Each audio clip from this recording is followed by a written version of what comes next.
What's going on, guys? JSGC here, back again with another Manchester City live watch-along, where today we're going to be doing the live watch-along of Man City's game against Newcastle United in the EFL Cup semi-final second leg. Manchester City leading 2-0 from the first leg. Impressive performance, impressive win at St James's Park 3 weeks back.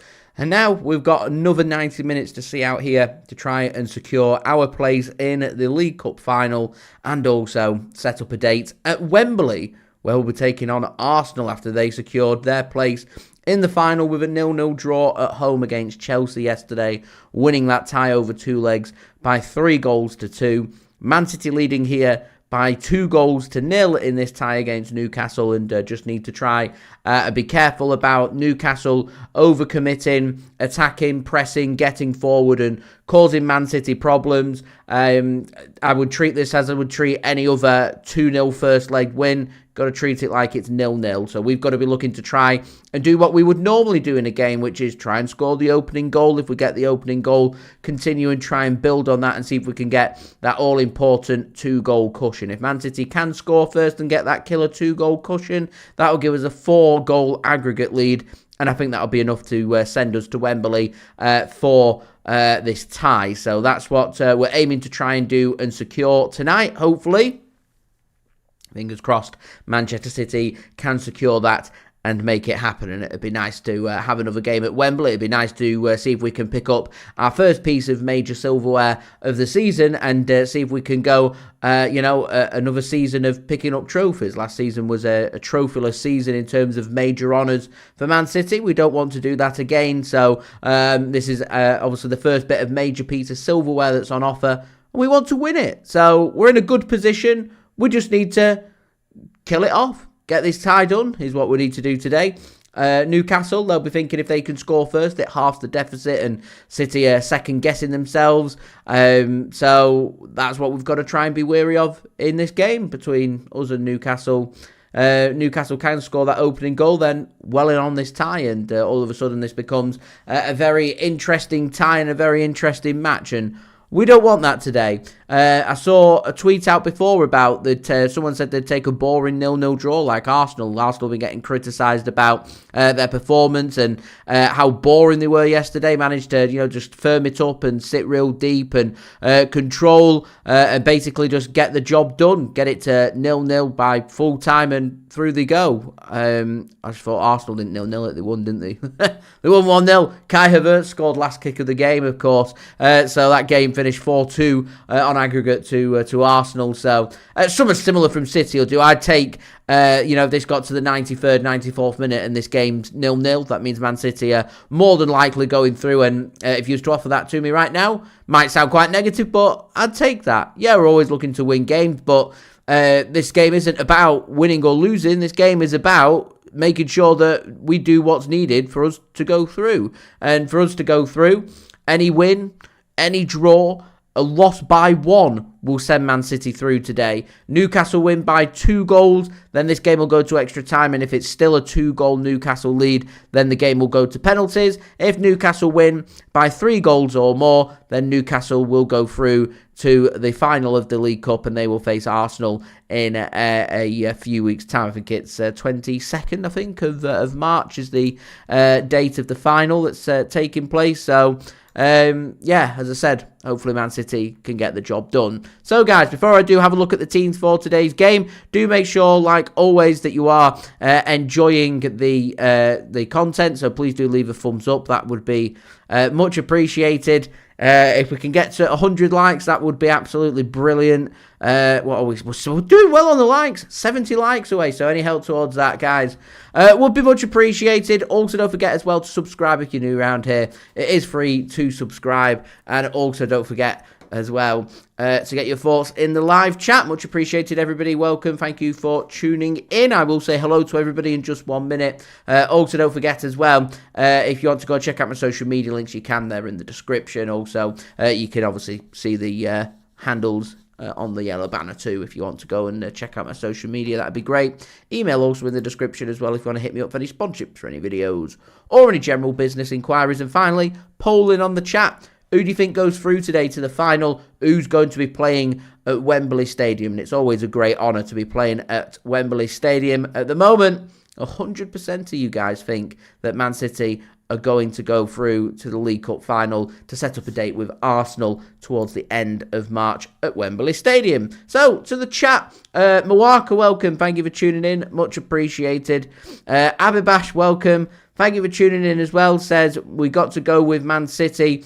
We are not the same team from 3 years ago. We aren't the same team from 3 years ago. That team from 3 years ago is a team that maybe even in our lifetime we might not ever see Man City be able to do again. It's a once-in-a-generation kind of thing, isn't it? How often do teams pick up winning trebles and picking up Premier League wins and Champions League wins in the same season, breaking records and doing them incredible achievements? I'd like to think that Man City could do it on a semi-regular basis, but the likeliness of that happening is very unlikely. It's the one-offs. It is what it is. We've seen that treble team. A lot of the players have now left Manchester City, and we've got new blood here, and we've got to basically regroup and look to try and get back to the top. And you get back to the top through basically winning trophies. And I think the League Cup is the perfect trophy to get under your belt, to get teams used to winning and get used to lifting silverware and lifting trophies. And it's always nice just to get that monkey off your back that you've got the first trophy in the bag and you're aiming to try and bring in more. But at the moment, Man City are still alive for now in all competitions. Yeah, everyone's been speaking about Arsenal, and Arsenal are in a better position in some of the trophies, but, if Man City get the job done today, Arsenal have got as good a chance of what Man City have of winning at Wembley. It's a big pitch. Anything can happen. Anything goes. It's 90 minutes. Everybody, near enough, had Man City down as beating Crystal Palace in the FA Cup last season in the final, who had Crystal Palace down to keep a clean sheet and Crystal Palace to lift the trophy, save a penalty and end up lifting the first piece of major silverware. Who would have thought it? Nobody would have thought it. Everybody always backs who they think is going to win. So what I'm trying to get at here is just because there's teams that are in a better position or a team that's favourites to go on and win the trophies doesn't necessarily mean that is going to happen. And Man City, if we can make this season about mentality, then there's every chance that we can come away with winning a trophy or two, because we've got a lot of experienced players still at our club who are used to winning. Got a very experienced manager who's used to winning and knows how to win. So experience, it does matter when it gets to these crunch games in the business end of the season. And predominantly, normally, once we get to the business end of the season, City are normally nothing short of exceptional. So we'll see what does happen. We'll see. Corey, you are more than welcome. Been a privilege covering the daily Man City transfer updates. I do hope you enjoyed them. Much appreciated for tuning in and watching them for years. So salute to you, my friend. Wal, thank you for tuning in as well. Tuning in from South Sudan. I like it. Where's everybody tuning in from today? We've got South Sudan in on the room. We've got Algeria in the room as well. Much appreciated. Keith, welcome. Thank you for tuning in as well. Douglas, good evening to you. Thank you for tuning in. Andrew, welcome. Thanks for tuning in. Going with a 3-1 score today. Andrew, is that for Manchester City, I presume? Corey going 3-1 Man City as well. Going for a 5-1 aggregate win. Lots of positivity. Positivity in the chat, positivity in the poll. I like it. Pesto, thank you for tuning in. It depends how this tie's going as to whether Naipan will get some minutes. If this tie's going all right, I reckon maybe he could make his debut today. So we'll see. Ngar, do I think Pep can fix our mentality? Absolutely can fix our mentality. He is a proven winner. Everybody respects Pep Guardiola. It's just a question of, can Pep get the best out of the team? Can he get all of everything sorted in terms of, obviously, Man City's performances and just being a bit lackluster. Pep Guardiola is normally ruthless and relentless in terms of that. So, yeah, we will see. And, of course, I can call you Mac. No problem at all. Douglas, welcome. Says it's important to stop Arsenal breaking their barren spell, gaining in confidence and belief. It is. League Cup sets you up very nicely for the season. So the last thing we want to do here is allow Newcastle to go through. We don't have destiny in our own hands. And all of a sudden, we go on and we see Arsenal winning a trophy, and then Arsenal build on that confidence and they pick up a Premier League. It'll be unbearable out there on social media, trust me. So yeah, that's definitely not what we want. Gamer, thoughts on Mason Greenwood? Interesting question.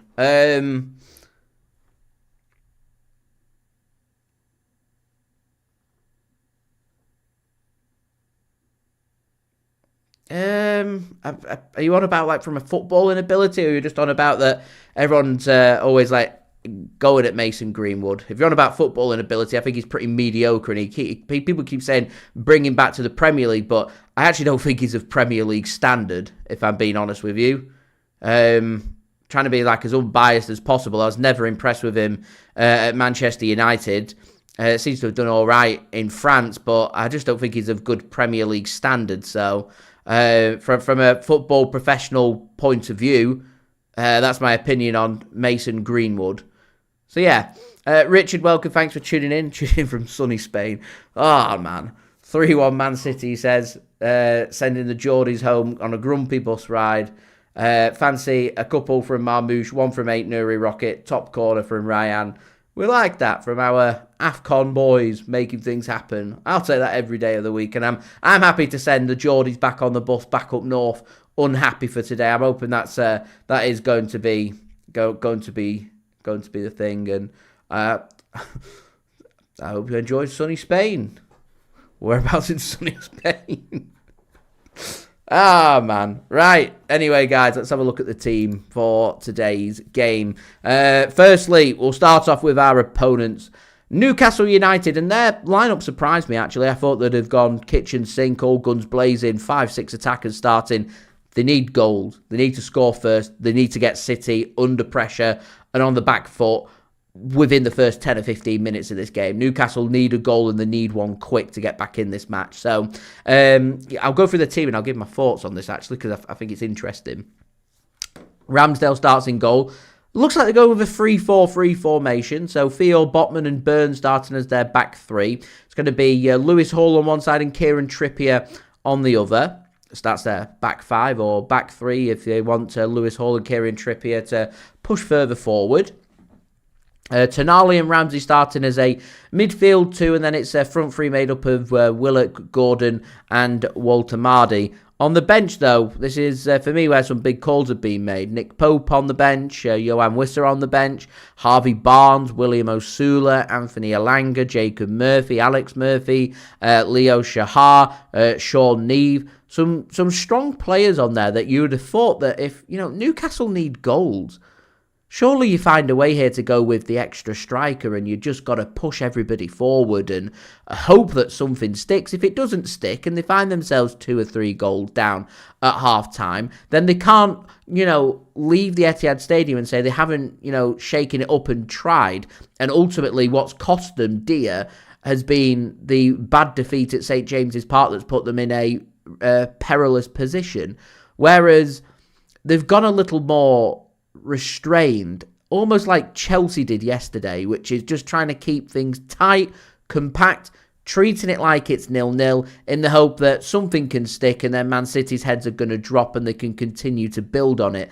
That's what that team is trying to do from Newcastle, and I don't think it's the right approach. I would have found ways to get Wisser and Barnes on that pitch trying to cause City problems. And for me, it looks a bit more reserved, a bit more careful, a bit more Newcastle, how do we try and stop Manchester City? Whereas I don't see, they're in a position of they've got nothing left to lose. So surely you go with the extra attackers and you try and score goals, and it's, I don't know.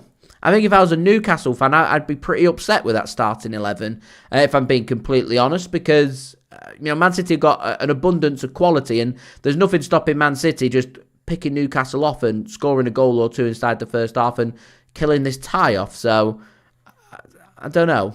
If I was a Newcastle fan, I don't think I'd be too happy with that starting 11. I think it's a bit more cautious, shall we say, in my opinion.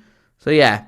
Ryan tuning in from Algeria, much appreciated. Geffen saying not feeling too confident after the Tottenham game, which I get. It wasn't a very good performance, in particular in that second half. How well did Spurs do in pinning Manchester City and getting us under pressure and getting us to crack? They did an excellent job in being able to do that. Whereas, it's important here that Manchester City just, you got to get over it. We're 2-0 up in the game. We've dropped points. We shouldn't have dropped points. It happens. It's how you respond to these things is what's ultimately going to determine our season. Are we still not over that Tottenham Hotspur game? Are we still going to be moaning and complaining about decisions and performance, or are we going to just knuckle in and say, do you know what, we've got a chance here to put it right, get through to the League Cup final and get ourselves in good preparation ahead of what is a huge game at the weekend against Liverpool at Anfield, which ultimately I'm not really even thinking about. I'm thinking about what can Manchester City do here tonight in terms of trying to win this game, because we want to try and win this game. That gives us good confidence going into the game against Liverpool at the weekend. We've got Newcastle coming up later on this month at the Etihad Stadium in the Premier League, and we've got a superb record against Newcastle as well at the Etihad Stadium. Newcastle haven't won at the Etihad Stadium in 12 years. Coincidentally, they've not beaten us at the Etihad since 2014 in October, where they beat us by 2-0, and that game was in the League Cup. So Newcastle are looking for something similar today. We've got a tremendous record against Newcastle, and we need to continue to apply ourselves and see if we can continue that good run, which would be a huge bonus. And if we can, it means that we go to Wembley and we play Arsenal in the League Cup final. Happy days. So, having a look then at the City starting 11, lining up 4-3-3 formation. It's James Trafford, Cup goalkeeper, starting in goal. No surprises there. No real surprises with the back four either. Matheus Nunes starting on the right. Rayan Ait-Nouri did pick up a little knock against Spurs, but he's been risked for this game, so he starts. I did speak about in my preview the possibility that if Ait-Nouri is not fit, that Nathan Ake could go on the left-hand side and Max Alane would start. That isn't the case. Ait-Nouri does start. It means Nathan Ake goes to centre-back, and he's going to be partnering Abdukodir Khusanov. Into midfield, we've got the double pivot made up of Nico Gonzalez and Nico O'Reilly. Looking forward to seeing how them two players combine and work in midfield. It means Tijjani Reijnders is going to be given more freedom to either drift to the right-hand side or play behind striker Omar Marmoush. Phil Foden goes on one side, Antoine Semenyo on the other. Again, we could see this front attacking 3 or 4 players alternate a lot between Reijnders, Foden, Semenyo, Marmoush. They can all near enough play in each other's position. So I've got a feeling it's going to be Tijjani Reijnders playing more towards the right-hand side, and Phil Foden's going to drift into midfield, support Omar Marmoush, and Semenyo's going to look to try and invert in towards the centre. And I think Semenyo's one of the big dangers that Newcastle need to try and keep quiet today. And this is what I was saying before about Newcastle. Surely you've just got to attack and try and score goals, because if you're going to be more cautious, you fancy the likes of Tijjani Reijnders, Phil Foden, Marmoush, Semenyo. They'll make something happen in this game, and you fancy that City are going to score a goal, and every goal that Man City score, it means Newcastle need to score 2 more goals on top of what City have scored. So if we score 1 today, Newcastle need at least 3. If City score twice today, Newcastle need at least 4, and the job just gets more and more difficult. So it could be an interesting one. Really could be an interesting one. It depends here for me about who scores first is going to determine about what's going to happen in this game. I think City are going to score first. I think it's going to be 1-0 City at half-time. I think Newcastle will come out the blocks. I think they'll grab a goal. They'll push hard to try and grab a second. I reckon they will grab a second and go 2-1 ahead. And then I reckon Man City will just tighten things up and hurt Newcastle towards the end. And I reckon City will find a late equaliser. Game finishes 2-2. We go through 4-2 on aggregate, and we're going to be playing at Wembley. And this is one of them rare cases where it's not about winning today for Man City. It's about going through on the tie. We won 2-0 at the St. James's Park. So now, today, tonight, it's all about Man City just getting the job done. So they're my thoughts, guys. Do let me know your thoughts in the live chat. Where are you tuning in from today, guys? And also, what is your score prediction? John, welcome. Thank you for tuning in. Much appreciated. Gamer says he's excited to see Marmoush, see what he can do. I'm excited. I called on it in my preview. Erling Haaland, I said he's gonna be dropped by Man City. If you want to call it dropped or you want to call it rested, call it whatever you want. But Erling Haaland didn't do enough against Spurs, and he's not done enough for me in 2026 since Christmas Day. So we played on the 27th of December. Since then, we played 11 games, and Erling Haaland scored twice, 2 goals in them 11 games that City have played. That form, for me, not good enough. And Omar Marmoush here has a big opportunity, because if he can put in a real good performance today and score a couple of goals, Pep Guardiola's got a massive headache ahead of Anfield, because, you know, Erling Haaland and Marmoush on the same pitch. We've seen it a few times, and last season it looked okay. It worked in some aspects, it didn't in others. This season, though, we've not really seen it, and when we have seen it, it just hasn't worked. So today's a big opportunity for Omar Marmoush, and I'm hoping he can showcase what he can do.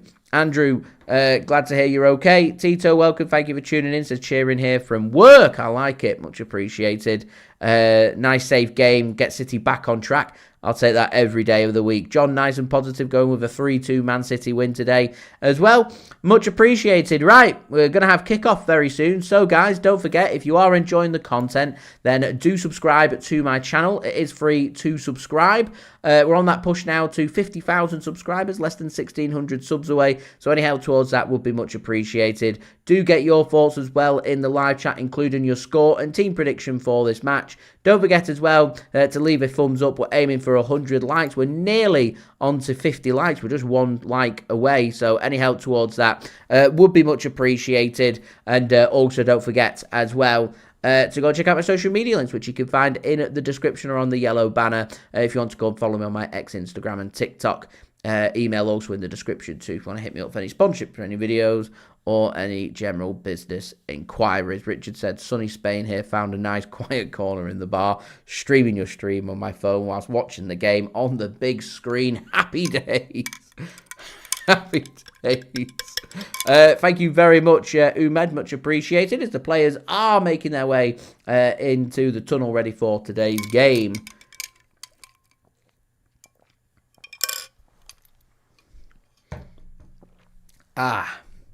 Much appreciated, though, Umed. Oh. Getting some messages. Am I in demand?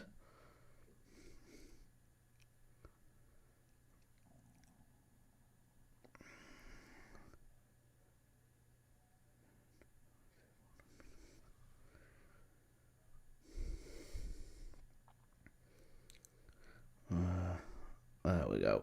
Sorted. Right. Michael, welcome. Thank you for tuning in. Says hopefully we can win the cup. But right now we need to focus on this game. Not 100% over yet. It isn't over yet. Take it a game at a time. We've got a chance to get to a cup final. Win today, we'll go to the cup final. Draw today, we'll go to the cup final. Lose today as long as it's by 1. And we go through to the final. Lawrence, no, it's not. It's just a lemonade with some ice. Very... boring, I'm afraid. Not a gin and tonic, I'm afraid. Not a big fan of gin. Not my favourite. Not my favourite. Right, my camera feels like it... Is it smudged? It looks like it's smudged. Is it smudged? I can't work out if it's like reflecting or if it's smudged. I can't work it out. I think it's just my reflection on there. I was filming a video yesterday, guys, and corner of my eye, right? Kid you not, as City made their way out of the tunnel. Nathan Ake, I see the mascot's got big smiles on the face as well. Yeah, I was filming my video yesterday, guys, and right in the corner of my eye, because my window sits right in front of me, I kept seeing a shadow, and the house that I could see at the back of me is just... The lights were on, but there wasn't. I couldn't see anybody was there. But I kept thinking like somebody was stood there staring at me. So I kept glancing over, like, what's going on? And it took me about 5 minutes to realise it was just my reflection. So I can't remember which video it was. It was one of my videos that I did yesterday. If you watch me, you might see my eyes keep glancing. If you wonder why my eyes keep glancing, that was why. And then once I realised it was my reflection, I smiled and went, oh, I don't have to keep looking now. Oh, man. Yeah, I don't know why I told you that piece of information, but there we go. Thought I would. I'll give you a bit of YouTube insight into what's going through my mind as I'm filming stuff. You won't believe the kind of stuff I have to edit out and things. Yeah, you won't believe it. That's why I'm no good at these live stream malarkeys. I try my hardest, but I can't edit things out, so we're just gonna roll with it. We're just gonna roll with it. Jordinho, welcome, says, I see you in the fan reactions, and regardless of games and scores, you always have a calm approach. However, I can't see us winning tonight, but the tune of these days won't down tools too easy. And I have no doubt that they won't down tools. I think they're going to make life very difficult for City. I'm interested to know, Jordinho, because I said before about having a look at the teams. I was expecting Newcastle to go with not so much a stronger starting 11. I was just expecting to see the likes of Wissa and Barnes on the pitch. Newcastle need goals, so I was expecting the kitchen sink to be chucked at City. So I just thought there'd have been maybe one or two more attacking players, but obviously Eddie Howe wants to go with his team shape rather than going with the extra attackers. I presume they'll just get chucked on towards the end if they're still in the tie, but obviously 2-0 down and coming away from home, I just feel like you've just got nothing to lose and just going for it. You might get picked off and Man City might score 3 or 4 goals before half-time, but Man City are a talented team and they could end up picking you off and scoring 3 or 4 goals before half-time, even with your strongest starting 11. It's just how it is, and vice versa. Newcastle are more than capable. We saw at St James's Park in the Premier League that Man City are wide open. If you can create 3 or 4 good opportunities and you're clinical, you're more than capable of scoring 3 or 4 goals. And to be honest, actually, I'm surprised Man City haven't been spanked once or twice this season with how wide open that we are. So, but yeah, thank you very much, Jordinho, for your kind comment there. Much appreciated. I try and be calm, but I think it's just more like my chilled personality.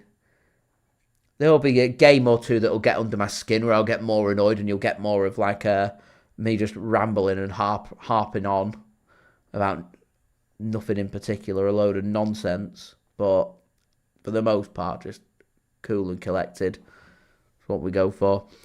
Glacius, I'm hoping we can see this off first half. FSG says 4-2, he reckons, for Newcastle. Brave. I hope not. I'm tired and I need an early night. I don't want extra time. I want us just to get the job done today and get it done. That's what I'm hoping for. I do hope so.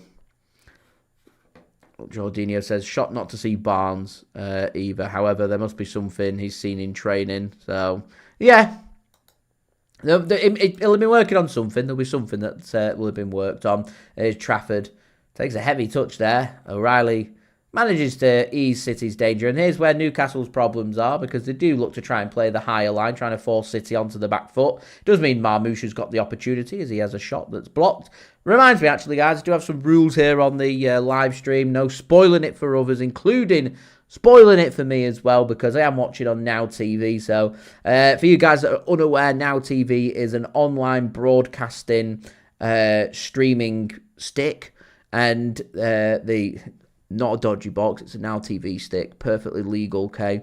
And it's about 20-30 seconds behind real time with Sky Sports. So you guys are probably ahead of me, so I'd appreciate nobody spoiling it for me. Thanks. And if people are spoiling it, admins, kick them out for me, please. That'd be much appreciated. Neil says, can see another 2-0 win to make this final and stop the Gunners. I hope so. I do hope so. Andy Man, big happy birthday to you. Thank you for tuning in. Jordinho, I presume you'll be either wanting 3-0, Newcastle get the job done, or hoping for... you won't be hoping for Man City to get it done, but the last thing you want is for this game to be dragged on and on and on. I got my reaction video to do after this as well, so this goes to extra time and penalties, and I'm not going to get to bed till midnight-ish. Takes me forever to get to sleep. And I'm up again. 6:30. Good to go. So, yeah. Marvellous. Sophia, welcome. Thank you for tuning in. Says, good evening, citizens. Newbie here. A newbie. Well, hope you're having a great time. Thank you for tuning in. Much appreciated. Jordinho says, what do I think of someone early doors the other day at Sky Germany trying to get Tonali to Arsenal rumour? It was just that rumour. It's unbelievable. Just didn't even sound like it should be true. Not even believable. If they're going to make up rumours, at least make them believable, in my opinion. Got to try and make them believable. That weren't believable. By the way, guys, I'm not commentating on the game because there's not much happening. Glacier says it's 11:04 here where I'm from, but City's important. Where are you watching from? Glacius? I like to be nosy. Where's everybody watching from? Lawrence says, thoughts on if Premier League games ended at half-time, Man City would be 12 points clear. Oh, that's because we're serial first half team. We don't play in the second half, so this game needs to be killed off by half-time, because if it's not, yeah, the second half strike could come in. Although that second half thing's just strictly limited. Limited to the Premier League. Chris tuning in from Lesotho in Africa. Love that. Thank you for tuning in. Jorginho says, granted, no European football dents us, but still, it's very true. Michael tuning in from Canada 306 in the afternoon. Glacier says, tuning in from Saudi Arabia. Saudi Arabia. Imagine the weather there will be a little bit nicer than what it is here in the UK. So here says, usually watching typical City, but sometimes you have to mix and blend. Is Johnny not streaming tonight? It surprised me if he's not streaming tonight, but thank you very much for tuning in. Much appreciated. Right, Man City have given the ball away. Lewis Hall looks to try and bring Newcastle forward. A bit of pressing there from Semenyo. Interesting, Semenyo's gone on the right. Who's playing on the left?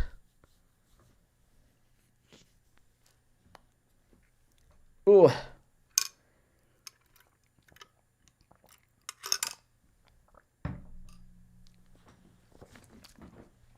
Oh.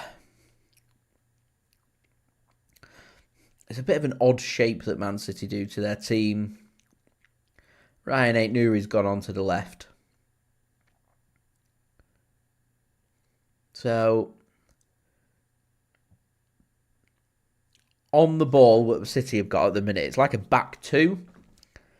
Ait-Nouri, Nico G, and Matheus Nunes have the protection in front as almost like a five at the back, but obviously Nico G goes more in midfield. So, yeah. Pierre, thank you for tuning in. Oh, thank you very much for pointing that out. Sorry, I had the timer before. Sorry, I made my aggregate thing without the thingy on the timer. What should we do? Should we move timer up here? That any better? That alright?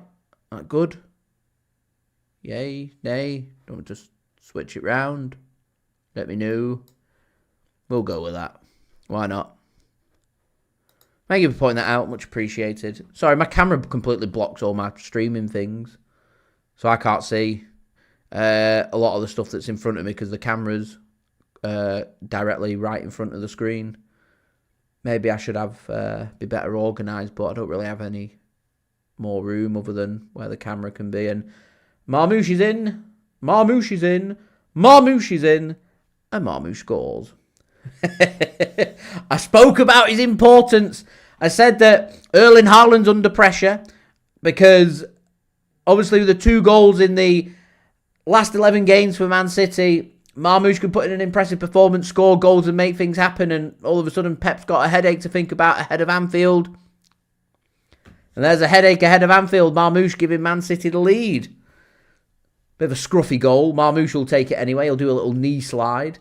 Let's have a look. Make sure there's no offsides in there. Marmouche didn't look offside. VAR is in today, and it's Dan Burn sliding in and comes off the shins of Omar Marmouche into the back of the net. And that will be 1-0 Manchester City. There we go. Done and dusted for Manchester City. All-important opening goal. Newcastle, disastrous start. Not what they were looking for at all. And the perfect start here for Manchester City.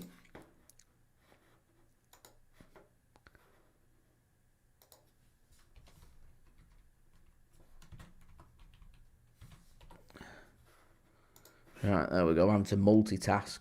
There we go. Anyway, yeah, going back to what I was saying before. Yeah, the camera's directly in front of my screen. So that little corner where the scoreboard is, I can have it up and I can have a look, but it means then I'm looking at OBS and not looking at YouTube. Looking at OBS and not at YouTube means that I can't look at the chat and interact with you guys, which I don't want to do that. I want to look at YouTube and interact with you guys. That's what these live streams are all about. We're having a bit of a chin wag about Manchester City, a moan, a complain, a celebration, laugh, cry, etc., etc., all that malarkey, as Newcastle could be in here. Oh, Newcastle could be in here. Newcastle could be in here. Oh, James Trafford, you marvellous man. Brilliant goalkeeping from James Trafford. So, Newcastle just play it down on the right-hand side. Ball gets played across there. Lovely goalkeeping there from James Trafford. Just slides, makes the interception with his hands, and gathers it up at the second attempt off Willock. Really should have been an equaliser that for Newcastle United. But good goalkeeping and good reading there from James Trafford. Real good goalkeeping. Right, Jorginho says, if I could take anyone from the Toon, who would I take? Personally think he'd take Haaland, but he'd 100% take Doku if it was the other way. There's a couple of players that, like, outside of the big headliners and the attackers that I think a lot of teams wouldn't really turn their nose up at. Nico Gonzalez being one of the most improved players that Man City have got this season. I also think that Matheus Nunes has come on leaps and bounds, and I think the way that he's been playing, I think he'd walk into a lot of Premier League teams, starting 11s with ones. These are just players that are kind of going under the radar. Abdukodir Khusanov as well, to be fair. I think he's a bit unlucky not to get more minutes, more starts for Man City. Every time I've watched him, he's looked more or less just, a very, very good player. He's got bags of potential, only young as well. So there's 3 under the radar players. Mine's probably going to be fairly obvious, but I'd probably say Bruno Guimaraes. Got grit, personality, a bit of a swagger, a bit of arrogance about him. Ain't scared of putting a challenge in. Bit of a leader in midfield. Excellent on and off the ball. Man City need more grit in their midfield, so I think that he'd be perfect for Manchester City. Tino Livramento's a great shout. City were linked with him. I wouldn't say no to, especially. I feel like sometimes Man City's presence in the box from set pieces gets a bit wasted, to be honest. And someone like Big Dan Burn there in defence, I think would be a good option for Man City. Something that we've not currently got. A lot of our defenders are quite small. Ruben Dias, Nathan Ake, Abdukodir Khusanov. What are they all? I say small. They're not small. They're like 6 foot, 6'1", but not Dan Burn. What's Dan Burn? Like 6'5". Oh, that's ever so close. Who's that? It's Tijjani Reijnders. JSGC needs to be back to Specsavers. He's got, 43-inch television right in front of him, but he has to ask who that is, and it's because he can't see. It's a good effort, that, from Tijjani Reijnders. Just pivots, turns onto his left foot. Zipping cross. Is that a save there from Ramsdale? Looked like he got fingertips on that. Good effort. Nice open game of football, this. Yeah, I think they'd be my picks. Our midfield lacks bite. Rodri's going into the final year of his contract next in the summer, and I wouldn't be surprised if Rodri leaves Man City in the summer. He's a situation that we need to sort out. If we don't sort out, then I can maybe see him leaving. And it looks like, for me, he's just lost half a yard of pace since he's come back from his ACL injury. So if I'm Man City, I'm tightening things up in midfield. There's a reason why we're getting linked with Elliot Anderson to replace Bernardo Silva. So we're just needing a little more in our midfield. I like Newcastle's midfield 3 when all fully fit. Tonali, Bruno G and Joe Linton. Always causes us problems. Always. Get him. We do need a big performance from Foden. Pep's giving him his backing, so hopefully he can put in a big performance and make the job a good one for Man City. It was a beautiful 1-2, Tito. Apologies if I'm missing people's things in the chat. I'm trying my hardest here. Andy says, am I going to be watching the Super Bowl on Sunday? I'm a bad NFL fan. I'm going to say no. I just think it's going to be very one-sided.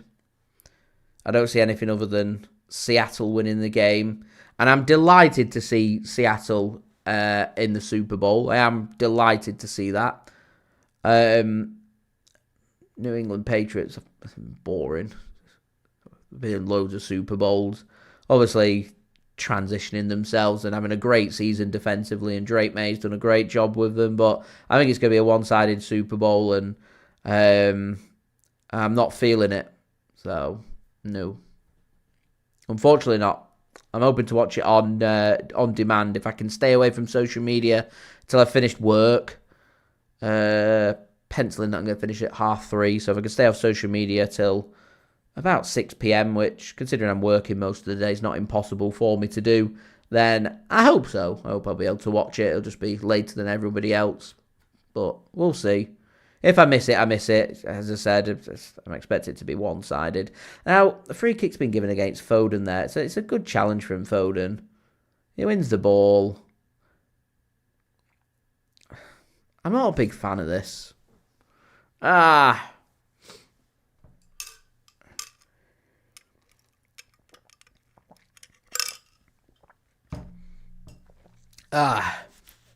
Arsenal did do a job on Rodri.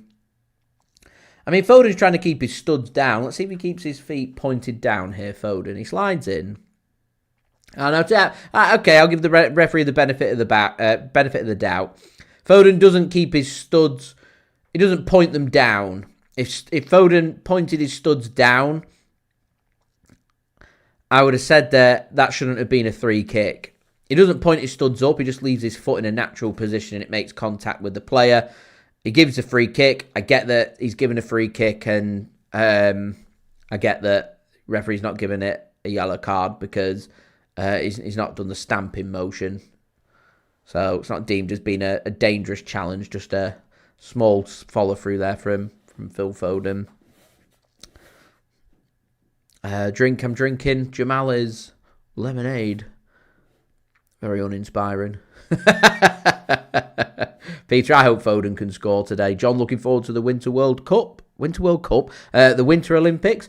When is the Winter Olympics started? I was out and about a couple of weeks back, and I saw there was like some practice stuff going on for the Winter Olympics. Jamal tuning in from Malaysia. Jorginho says doesn't watch the NFL. Taylor Swift's other half. Travis Kelce's not playing, so there we go. You don't have to deal with that. Is Ait-Nouri into a brilliant position. Square it across. He goes for the shot himself and gets a corner here for Manchester City. Douglas says, terrible decision. Never would have been given in my day. I'm like one of them boomers now, me. In my day, that wouldn't have got given. 20 years back, right, that wouldn't have been a free kick. It's still, to me, a good challenge. He wins the ball. Right? Oh, man. Friday, the opening ceremony of the Winter Olympics. There we go. Corner comes in. Ake wins the header. Can he do anything with it is the question. There's a bit of a scramble going on in the penalty area. Here's Marmoush. He thought about putting a ball across.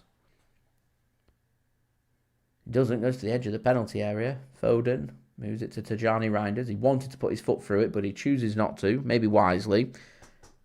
Here's Ait-Nouri. He will put a cross in. Not a bad ball in. Falls to Foden. Shot comes in. Blocked. Semenyo. Foden. They're lining up here for City. Who wants it? Marmoush to Semenyo. Squared across and O'Reilly at the back post.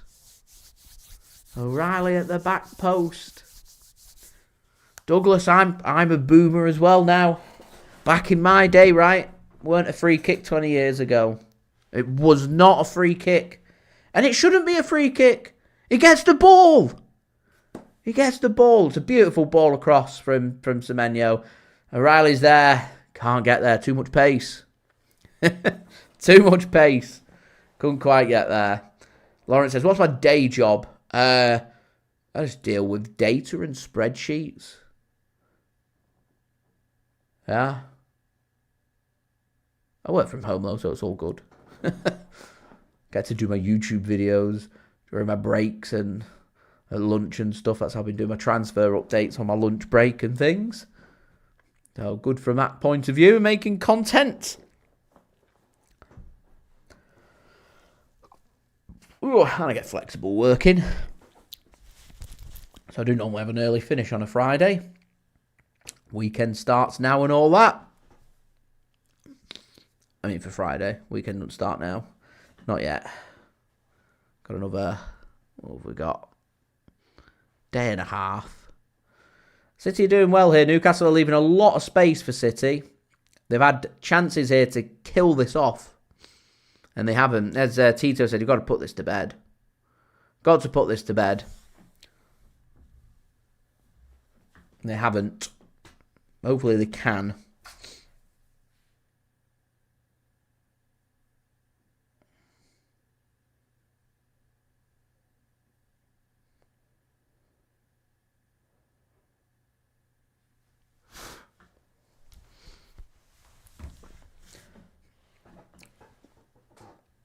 That'll be a throw in then for Newcastle. Nico G unhappy about something.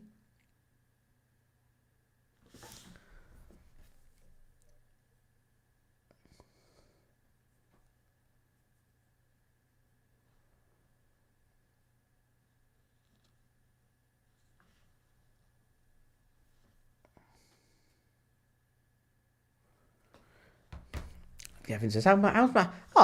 Thanks, Geffin, for asking how my week's been. It's little things in life, isn't it? It's been good, thank you. Yeah, it's been good. You? How's your week been? Yeah, it's been good, I think. I don't know, I weren't looking forward to this week. Might have been Man City's poor result and stuff, but yeah. Everything seems to have gone according to plan, which is good, as Newcastle are here now. And things continue to go according to plan because James Trafford pulls off a big save. Well, what was my favourite present as a kid? These are the big questions, John. Julia says, train set. Welcome, Julia. I think you put something in the chat before. Sorry, Julia, I forgot to say hello. It was a cracking save, weren't it, from James Trafford. Train set.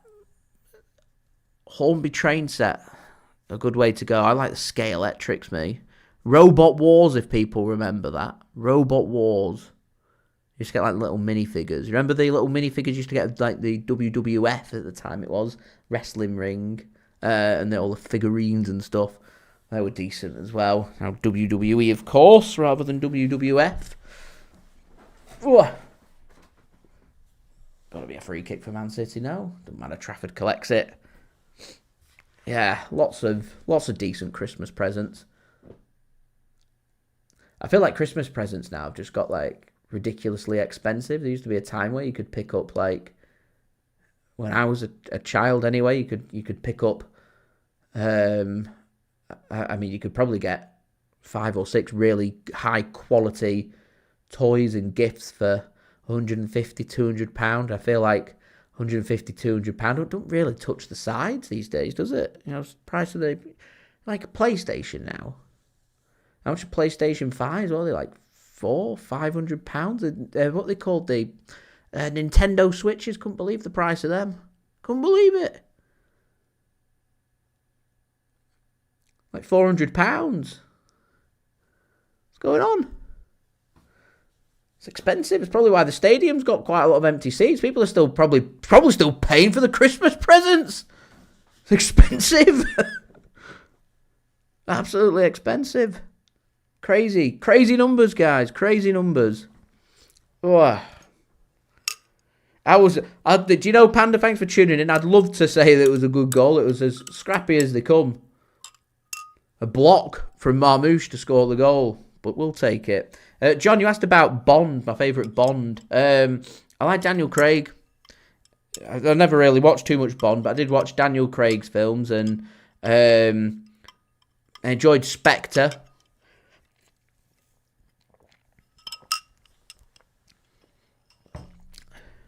I did remember having a PlayStation 2 game, actually, of Die Another Day, to Pierce Brosnan.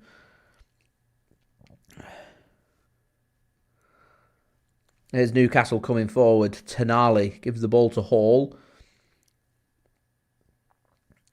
Surely an overlap coming in here. Not used. Gives the ball to Big Dan Burn instead. Julie, a big fan of Sean Connery. There's a lot of love for Sean Connery being shown.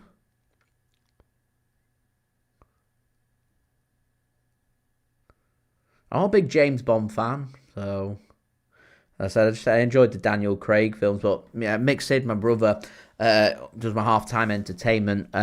He's a big James Bond fan, has all the books and watches all the films and stuff, so he'll be able to give you a good educated opinion about James Bond, whereas I just accompanied him to the cinema and watched the Daniel Craig films, and I found them quite watchable, decent films. So, Andy Man, a fan of Roger Moore. These are the big questions, aren't they, guys? Big questions. The 60s vibe.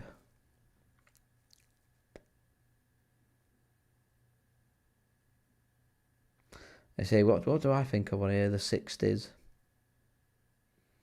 In terms of films. The Graduate, I think, sir. Is that a 60s film? The original Mrs. Robinson.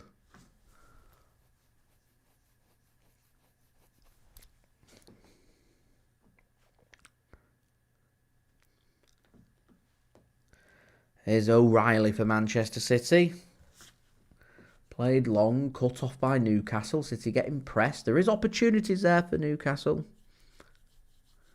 Here's Simon and Garfunkel music. Here's to you, Mrs. Robinson. Jesus loves you more than you will know.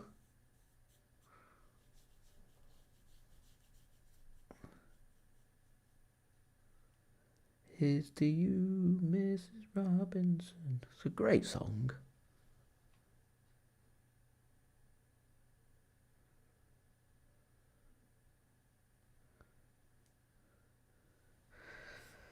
Would I take I feel like the time of N'Golo Kante to go to Man City is disappeared. Proper workhorse of a player. N'Golo Kante. I'd say he's underrated, but lots of people rate him now, so I don't think he is underrated anymore. Here's Antoine Semenyo. Gives the ball to Phil Foden. Here's Matheus Nunes. Foden. O'Reilly. Have a shot. Blocked. Here's Nico G. Look good, Annie, Nico G. His first 26 minutes, in my opinion. Here's Reijnders. He's also looked pretty good so far. To Ait-Nouri, he's also looked pretty good.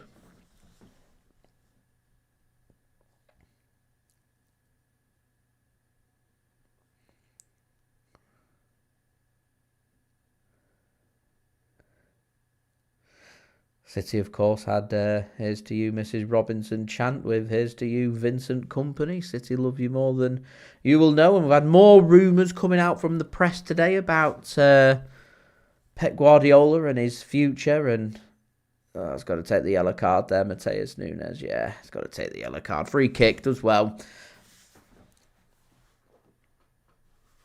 Got to take the yellow card there. But yeah, we could be getting Vincent Kompany back. I don't think we will. I don't think he'll leave Bayern. But I imagine he'll be linked with the City job. And I imagine City will ask the questions. Hugo Viana will lead the search, is what's been reported by the BBC today. And Chairman Khaldoon Al-Mubarak of Manchester City will make the final decision on who Man City think will be the right person for the job. I reckon Pep leaves this summer. I don't think it'll be Vincent Kompany. I reckon if Pep leaves next summer, I could see it being Vincent Kompany.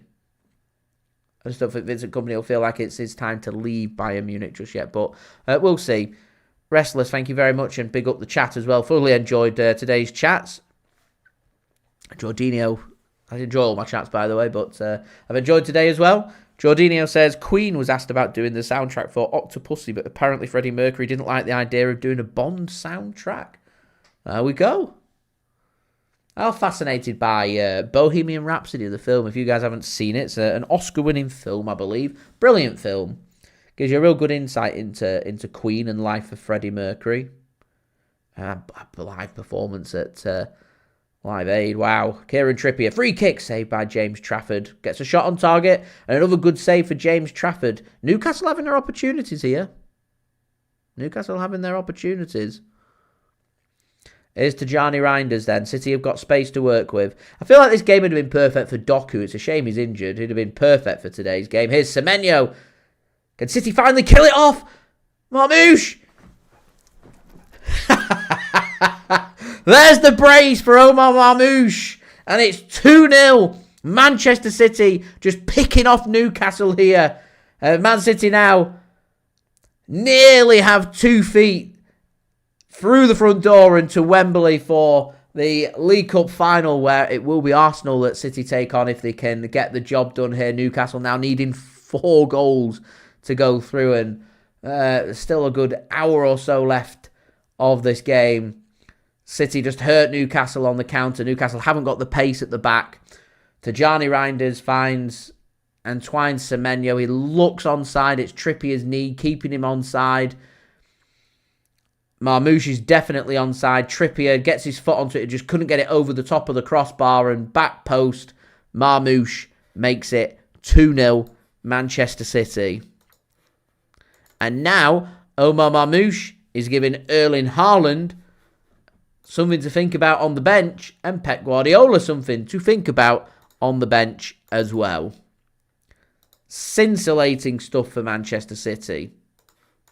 Scintillating stuff.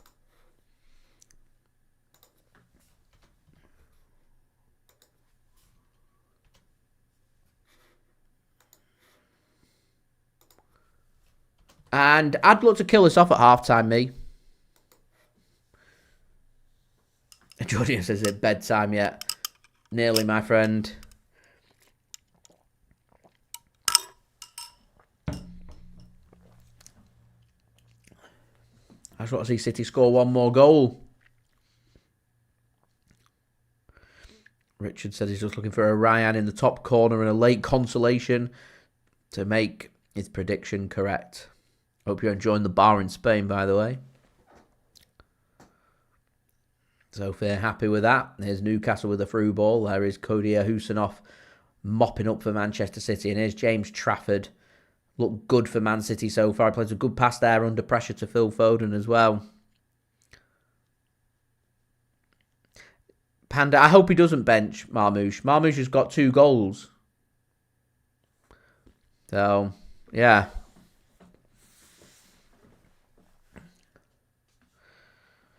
Julia says, lots of boys look like Mo Stooge. Who's Mo Stooge? Mo Stooge.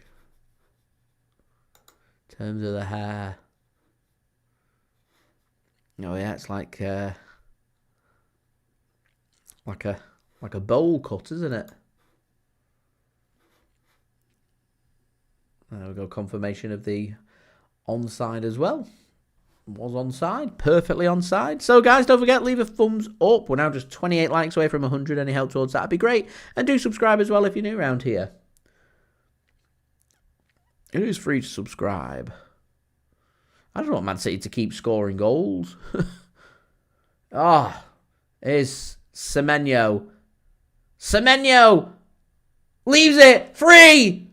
Reijnders, Wembley for Manchester City. 3 goals in 32 minutes from Manchester City. And Newcastle now at 6s and 7s. What did I say to you guys at the start of this stream? I said Newcastle have nothing to lose through going with the extra attackers, Barnes, Wissa, put them on, attack, try and score goals. You might end up conceding 3 inside the first half, but you've had a go. They haven't put them attackers on, and instead have tried to almost control the game and keep things more tight, more compact. Newcastle's not got the pace at the back, so City have just picked them off. They may as well have just gone with the attackers and made this a ding-dong battle.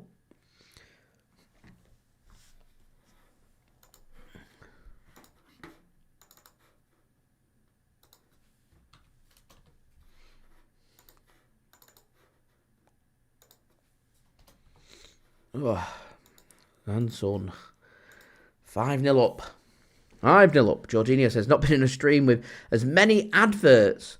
Well, you see, from my streaming point of view, I'm happy to know that adverts are actually rolling because my ad revenue was well down last through January. January's normally a real good month for me. I know it's just after Christmas and stuff, but normally a real good month. But it's been from an ad revenue point of view, real slow. That I've been wondering for weeks about how are the ads working here and are they actually coming on. So when you tell me that you're getting loads of ads, maybe they've been building up all my ads that should have been rolling through my daily transfer updates and stuff that has had a huge knock-on effect for my ad revenue. So JSGC's cash flow down. So you tell me that the ads are coming in and you've never seen so many. I'm thinking, nice. I'm pleased to hear that. But you shouldn't be having loads. I don't have loads set. I'm not pressing the button at the top saying put ads in and stuff. It's just a automated ad system that rolls in. So there shouldn't be loads, and there definitely shouldn't be ones that are like skippable. There should just be ones that just like pop up that you can click off if you want, because I don't want it to be annoying for people. I get that, I put time and effort in, and ad revenue is a great little bonus of doing the streaming, but, last thing I want is for it to be annoying for people. So I apologise for that, and I'll do some digging and investigating. I am pleased to hear that ads are actually rolling on the thing, though, because that's one thing I was concerned about as to why my ad revenue is so down. So there we go. Peter's got YouTube Premium, so he doesn't get ads. Good stuff, good to hear. Good stuff, good to hear. Ugh. Oof. It's actually why I like having sponsors, and it's been a bit of a. Do you know what, guys? It's been like one of them deep streams. We'll get like a Q&A. We can get to know each other.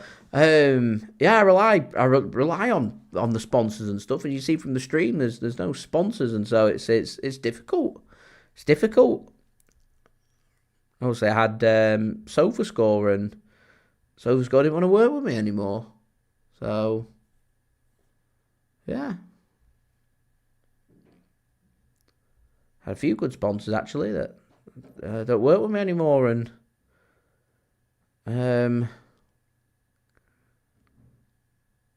yeah, we'll see if there's any more opportunities and stuff. But, yeah, life is doing YouTube.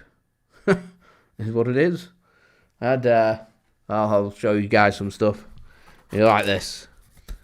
And I was like, we need to network more. We need to work hard to get them sponsors. So, we've got the JSGC business cards. To help with that.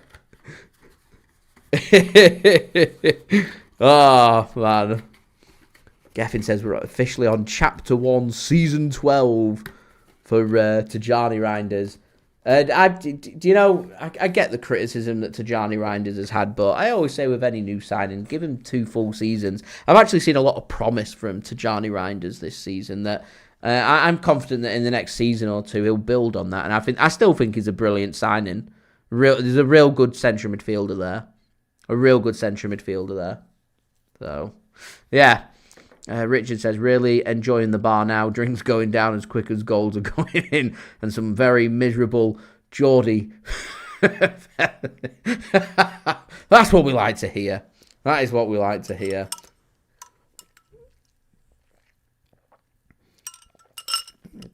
I'm going to presume, Richard, in Spain in February, I know it's not all that warm, possibly Canary Islands.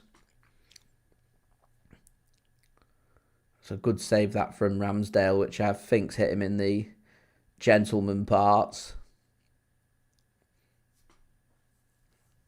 His face definitely tells me that it's hit him in the gentleman parts. Peter off to Lanzarote. Very nice. Whereabouts in Lanzarote are you off to? Are you off to Playa Blanca down south? What's the thingy on the coast where the airport is? Is it Costa Teguise? Costa Teguise. Very nice. Very nice. Goes there in March. I'm off to Finland in March. I'm going up as far north as north will take me. Up to Lapland. A place called Rovaniemi. For a few days of, I'm going to say winter sunshine, because it doesn't really get that much cloud cover. It's freezing cold, but the sun's out. So it's winter sunshine, just not hot. Freezing cold. I'm looking forward to it, though. Should be good. I'm hoping to see the Aurora Borealis again. I'm to see that. John off to Stockport in April. Here's some good things about Stockport, to be fair. I know you're only joking there, John, but I genuinely have heard some good stuff about Stockport. People have been saying it's up and coming.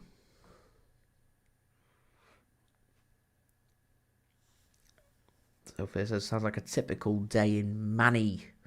A typical day in Manchester. Grey skies, we don't see the sunshine. Rains. Every now and then we do get the sunshine. And you get the odd day, don't you? In the summer as well. Where it's like roasting hot. Few and far between, but they are good days. I remember I went to watch Lancashire, Yorkshire at Old Trafford, the cricket ground, that is, not football. And that Roses game, that was red hot that day in July, like 33 degrees Celsius. I didn't manage to get tickets for Oasis at Eaton Park. I tried my hardest to get tickets because I really wanted to go, but I didn't get to go, and saw all the videos and just looked amazing in that heat. Looked absolutely amazing. What was it, like 80, 90,000 people? I'm sure it stunk in there, but it looked incredible. It looked incredible. Here's Tijjani Reijnders. Forced out wide. Can he play his pass back to Ait-Nouri? Can, but he's dispossessed. Is that Kieran Trippier that's got the ball there? Honestly, guys, 43-inch television. I can barely tell who's who. But I went to the opticians. They said my eyesight's improved. It doesn't make sense. It doesn't make sense. It doesn't make sense. John, I'm a redhead, so I don't like hot weather. I burn. I'll probably go to Finland, guys, and burn. The sun's out. Doesn't matter what temperature it is. As long as the sun's out, I'll burn. Geffen says, can't wait for Friday. Swimming last lesson on a Friday. Can you? That's a winner. Swimming lesson, last thing on a Friday. I remember. Also, I'll come back to that. Here's Ait-Nouri coming forward. Gives the ball to Omar Marmoush. He has to pivot and turn. Gives the ball to Nico G. He's going to hit one and it's straight down the throat of Aaron Ramsdale. Good effort that by Nico G. Yeah, I remember year 10. Not sure what other people's international years are like in school, but I was 14, 15 years old, to give you a bit of context. Year 10 here in the UK. I had maths last lesson on a Friday. Awful. But when I was in year 8, I had PE last lesson on a Friday. And it was generational. Absolutely amazing having PE last thing on a Friday. Don't have to get dressed back into your school uniform. Teachers used to allow us to leave school and go home in our PE kits. Brilliant. And the time of lesson, so you get like 10 minutes to get changed at the end of the lesson. So you get an extra 10 minutes of PE, so extra 10 minutes of playing rugby, football, cricket, or whatever we were doing. Brilliant. Absolutely brilliant. Dave said, used to be a redhead, now grey. Count your blessings. Not going grey yet. Not going grey yet, so I'll count my blessings towards that.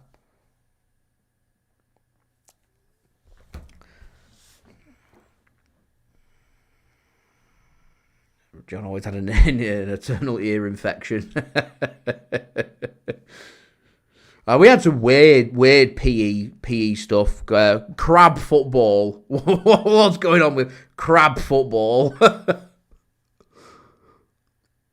I hated gymnastics. I weren't flexible.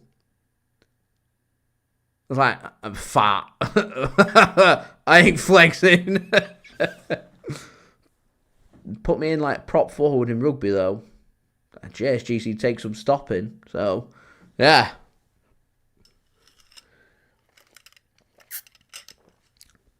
I actually think rugby was the only thing I've ever been good at. Anthony Gordon then, he's injured. He's had to go off. And Harvey Barnes does go on. So Newcastle's day goes from bad to worse. They're going out the League Cup. They're 3-0 down at half-time. And Anthony Gordon's injured. Couldn't have been a worse half for them. Right, guys, we've got, we're added time here. We're probably going to have like 4 or 5 minutes. So I've noticed we're 17 likes away from 100. So any help towards that, guys, would be brilliant. If we get to like 90 likes in the next minute, then it could be on for 100 likes by half time, which would be amazing. Also, don't forget as well to subscribe as well. That'd be much appreciated. Dave said he played hooker in the days. Scrums were contested. Yeah, we played rugby league as our thing, rugby league. So we didn't really have set positions. But I used to score tries. That was a good feeling, actually. I remember getting a hat-trick of tries once. Never got a hat-trick in football. Rubbish at football.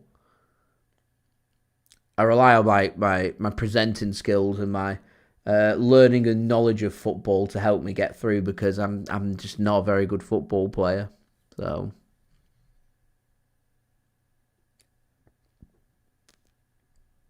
no, any of you guys that watch me do my kick-up thing, it's bad. We're not doing that again. Oh, man. Oh. Nice to see Haaland on the bench, laughing and smiling. You never know which way Erling Haaland's going to take it, really. He's got his competitor starting ahead of him and scoring a couple of goals, and I thought he might have been locked in and focused, but he's laughing and smiling, so there we go. Jorginho says, always played League over Union. It was League over Union where I'm from as well. We're into the first of 4 minutes added on. So fair. I agree. I'm hoping we can finally get some goals in the second half. Wouldn't that be nice? Actually score in the second half. We're a first half team, and to be fair, we've got the job done by half time, so that takes pressure off us.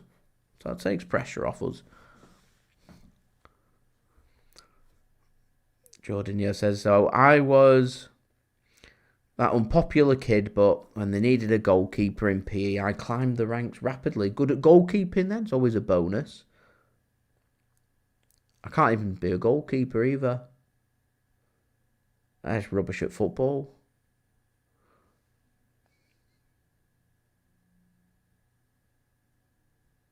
Yeah. Darts, that's a sport we like. Not too bad at darts. Oh, Newcastle with a free kick. Header won by Walter Mardy, and it's a good save from Trafford. Trafford's done very, very well today. Very well. Dave says he's got his ticket for Warrington v Sheffield on Friday. League over Union, definitely. I like it. Dave. And Jordy says we've scored enough.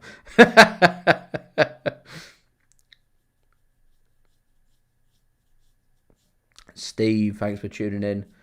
Supporter of Dallas Cowboys, I presume. I was up in Chicago back in September watching... Oh, that's a handball if ever I've seen it. Matheus Nunes. Referee's given a corner. It looked like a nailed-on handball. And Trafford is a quality goalkeeper. So VAR are having a look at this. It looked like handball from my first instincts.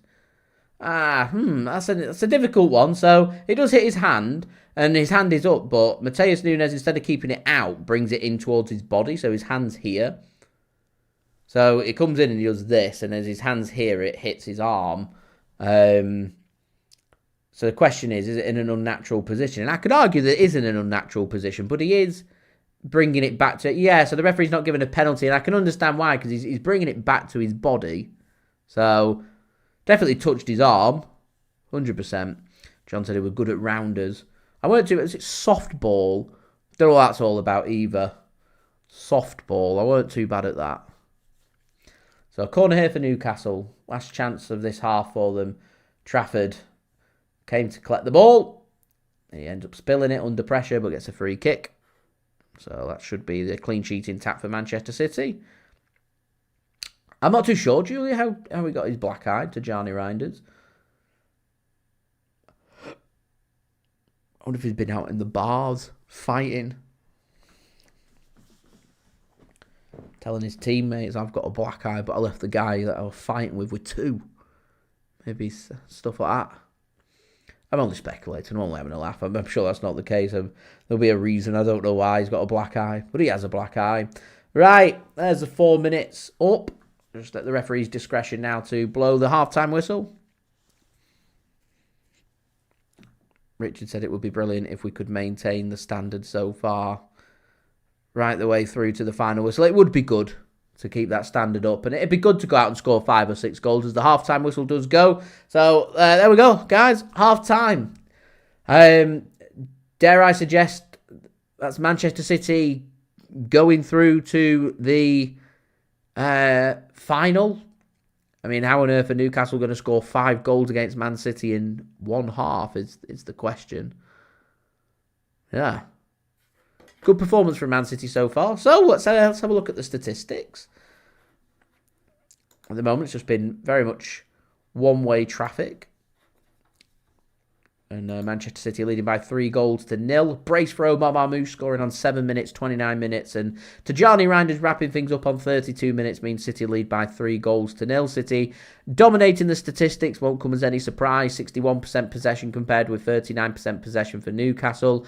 12 shots for City, 6 on target, 3 goals. Newcastle 4 shots, 3 on target. And obviously 3 saves for James Trafford. Newcastle have been guilty of some pretty bad misses there in the first half. James Trafford has been one of Man City's most impressive players, and considering we're 3-0 up, you won't think that James Trafford's going to be one of the most impressive players on the pitch, but he has. Newcastle have had opportunities to score. They've not taken them. They've not been clinical. Man City have been clinical, and once they've found a way to get the noses in front, they've continued to build on that and build on that and build on that, and that's why we find ourselves 3-0 up. So if I'm Man City here, I want us to keep pushing and keep going into the second half. Normally, I'd be like, right, we've got Liverpool coming up at the weekend, start coasting the game. But after the bad second half performance against Tottenham Hotspur, we don't want another bad second half performance. I don't want City to take their foot off the gas. I don't want City to give Newcastle a potential route back into this game. Yeah, it's very unlikely that they're going to score 5 in the second half. They still might, though. If Man City end up not turning up and Newcastle create 5 opportunities and score 5 goals, then they can go through. So the likeliness of that happening is very unlikely. We're talking like 99.9% chance that that's not going to happen, but it's not 100. The job isn't done. We've still got to be professional, and I want us to continue to build. I don't want us to settle on scoring 3 goals in the first 32 minutes and then not scoring another goal in the game. I want us to continue to build. I want us to start rectifying some of these poor second halves that we've had throughout 2026. I want us to go out there and score goals. I want us to build on this. We're 3-0 up. We've got no excuse, no reason to keep pushing. Score 4, score 5, score 6, and keep going.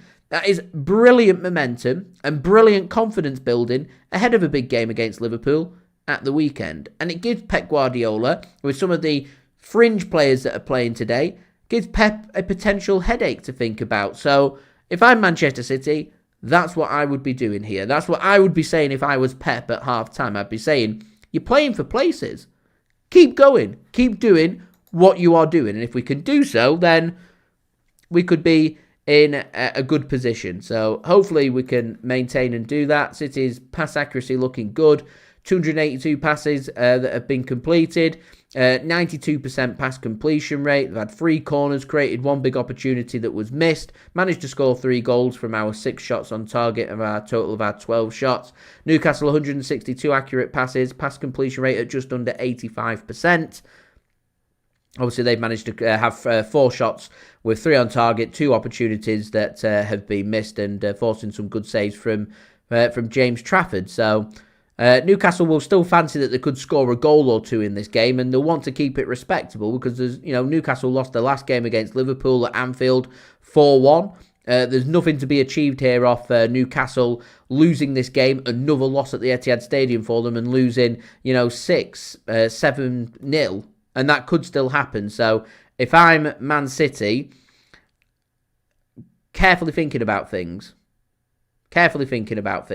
Daniel, thanks for tuning in. He would like to see Semenyo taken off. And we more than likely will start to see some of the players that will be playing against Liverpool at the weekend coming off. And I'm looking at the likes of obviously Antoine Semenyo. I'd be looking at potentially even at the back as well. I'm looking at Abdukodir Khusanov's played a heck of a lot of minutes recently. City have been over-reliant on him. It'd be a perfect opportunity to get some minutes for some of the young lads. Max Alain, Rico Lewis, Ryan Cherki, Zaveri Naipan. A perfect opportunity to get some minutes for them. But I'm also looking at Ruben Dias, just come back from injury, just started to get training again. I won't be scared to give Ruben Dias maybe 5 or 10 minutes at the end either. And I'd be looking towards some of the young lads to come on. I don't think I'd make any changes at half-time. I think I'd keep it as it is, try and get to around the 60th minute mark and start making some changes. I don't really see a point in the likes of Haaland, Cherki, Rodri coming onto the pitch. They've played a heck of a lot of minutes. We've chosen to rest them, so they don't need to be on the pitch. I'd be looking more towards job's near enough done. We get to the 60th minute. If it's still 3-0, the game's over. Newcastle aren't scoring 5 goals in 30 minutes. So you start putting Naipan on his debut. You put Makadu on as a reward for how well he did against Exeter in the FA Cup in helping Man City to score 10 goals in that game. You give Max Alain some minutes and some rest for our centre-backs who haven't had that much rotation. You find them minutes for Ruben Dias as well is what I would be looking towards, in my opinion. So, yeah, I'd love to know your halftime thoughts in the chat, guys. It'd be much appreciated. Don't forget, subscribe if you're new around here. It is free to subscribe, and we're now just 8 likes away from 100 likes as we enter into the nervous 90s. And Glakus, thank you for mentioning. We do have some halftime entertainment, once more brought to you by my partner channel Mixed. Links and details, they are in the description. Do go and check him out. It is brew time. We'll go and get ourselves well rested with a little 5-minute break, and we'll be back ready for the second half. So this is Mixed bringing you the $1 Million Cocktail. Enjoy. What's up, guys? Mixed here, back again for another cocktail video. And for today's cocktail, guys, we will be doing the $1 Million Cocktail, and there's one out there, none other than the Savoy Cocktail Book, as I will be taking you through some of the cocktails in this from this famous cocktail book, the Savoy Cocktail Book from 1930 by Harry Craddock. But I got this for £10 off Amazon, just a paperback copy. You can see here. But it's just printed pages from the original from 1930, but it does the job, and I'll leave you a link below. So I would highly recommend this book. And now I will show you guys how to make the $1 Million Cocktail. Because some of the measurements can be hard to understand in the book, as it says 1 glass, which is about 60 ml, and I'll be working the maths out like that. So let's get on with it, shall we? Right, for the $1 Million Cocktail, we'll be doing the dry shake first. So, first ingredient to go in, guys, is half a teaspoon of pineapple juice.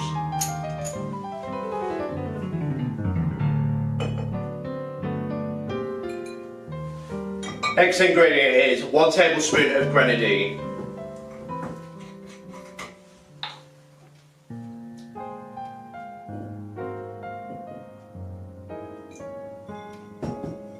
Next ingredient is 20 ml, which is a third of a glass, 20 ml. Because they're just short of an ounce for an American audience, so vermouth. Italian vermouth to be specific. Our next ingredient, guys, is 2 1/3 of a glass, which is 40ml, which is about 1.3 ounce or 1 1/3 ounce.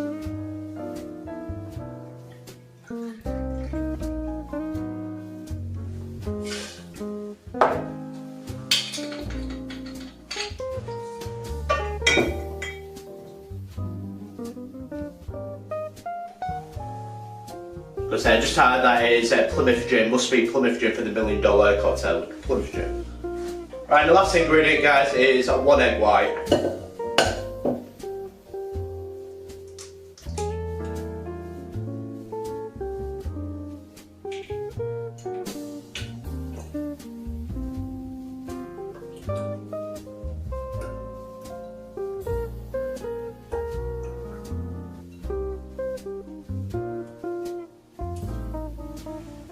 I get your glass and dry shake. We're doing a dry shake for 10 seconds. Shake the shit out of it.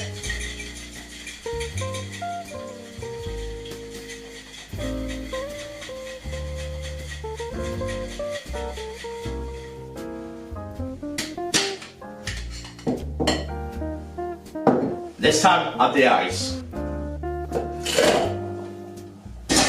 And shake again for 10 seconds.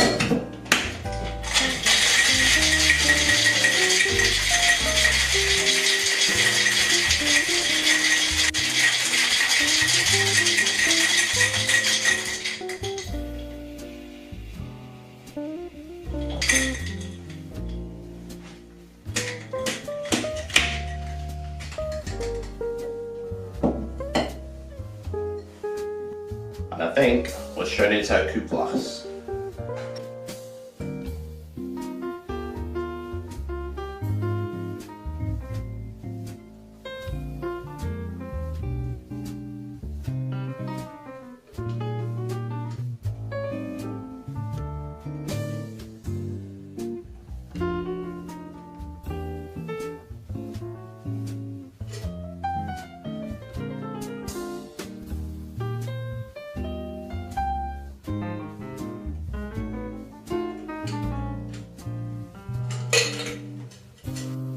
There we go, guys, $1 million cocktail. I'll just get a close up for you guys.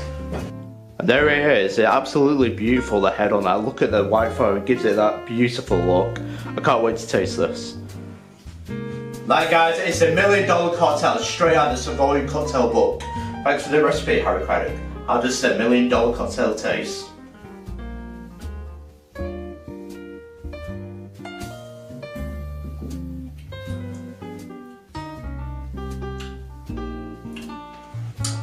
Peculiar taste, I'll admit that.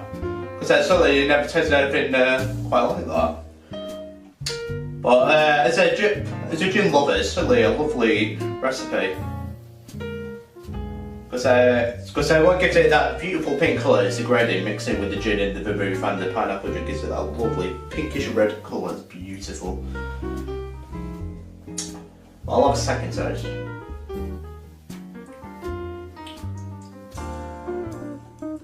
It reminds me quite a bit of Angostura. It's all reminds me quite a bit of cocktail, but it's not.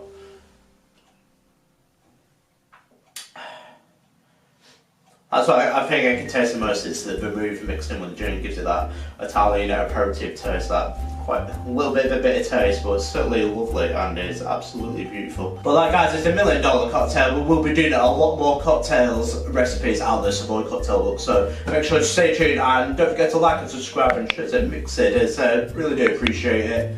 And if you enjoyed the series, fantastic. Because if there's any cocktail recipes you want to see from the Savoy cocktail book, just let me know in the comments below, so I'll be happy to oblige. But that is all for now, guys, and have an awesome day. Cheers.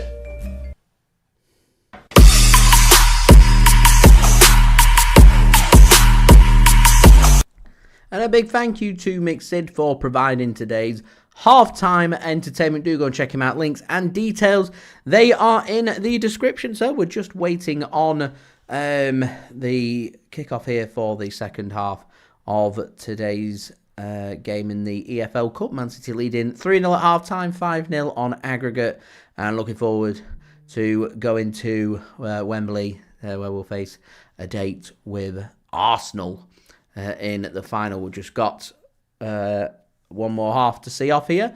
See if we can pick up a win and keep a clean sheet. That would be absolutely brilliant. Denny, welcome. Thank you for tuning in. Attendance, not very high. There's a ton of empty seats. I'm not too sure why. I was a bit, there were loads at the Galatasaray Champions League game as well, the game that I'd attended, and I weren't too sure why there were loads of empty seats. I know that obviously they'd restricted the sale, so opposition fans couldn't get into the home end, which they should, but I don't know why Man City fans weren't taking up the tickets in the home end and wanting to go, for the Champions League game, an important game to secure top 8 football. Team could do with the fan support, and same again here with the League Cup as well. Semi-final, place at Wembley on the line. You'd think that the game would be sold out.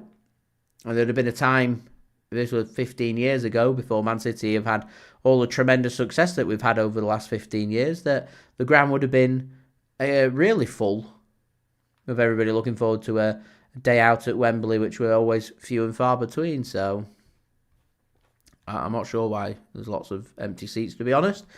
And I think that the pricing for the game were too bad. Was it £25 for adults? So yeah, thank you very much, Daniel. Much appreciated for your kind comment there and support.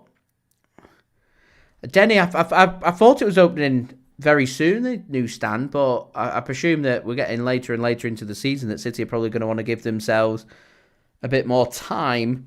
So I reckon start of next season is when we'll get the opening of the new stand. I say the new stand, the new tier in the North Stand. Boy, thanks for tuning in, much appreciated. Good to see Naipan very soon. And Ross, thank you very much for tuning in. Do hope you are well, and I'm sorry to hear that your home had been so badly damaged during Hurricane Melissa. Do hope you are safe and well, though. I'm happy to hear that you are still alive, and shows how scary nature can be. So I do hope you and your family are all okay, and I do appreciate you tuning in as well. Retro, thank you for tuning in, much appreciated. Do hope you're well. Right, we've got some substitutions already being made by Manchester City.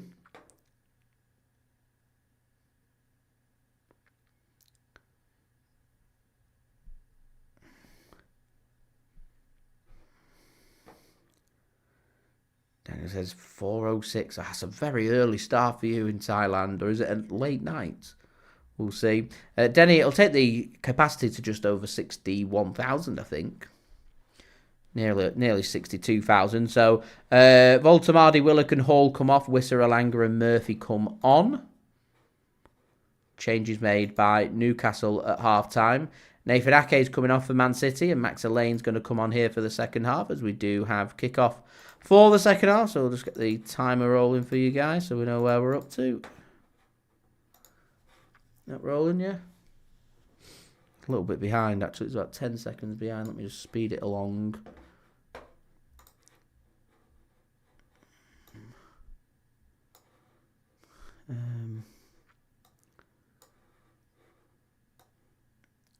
Newcastle could be in here. Oh, he's put it wide. Another big opportunity there. It's Wisser this time. Had a big opportunity to score, and he doesn't. That's where we're up to. Hold a pinch in my nose because I'm going to sneeze. I'm trying not to sneeze. There we go. There we go. Naipan Michael should get some minutes. I hope. A good chance for the likes of McAdoo and that to get some minutes as well, actually. And this is on vacation in Thailand. Enjoy.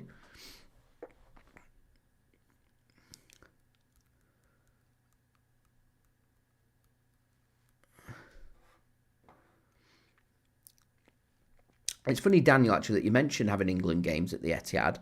There is a European Championship game in 2028 that's going to be held in the UK and Ireland. And Manchester has got some games, all been played in Manchester at the Etihad Stadium. It won't be known by its sponsorship name for the European Championships. It'll probably just become either go back to its old name of City of Manchester Stadium or Manchester Stadium or something along them lines. is what the ground will be called for the European Championships, because it's not allowed to have a sponsor name for the Championships. And one of England's games is going to be at the Etihad Stadium. So there will be a competitive England game.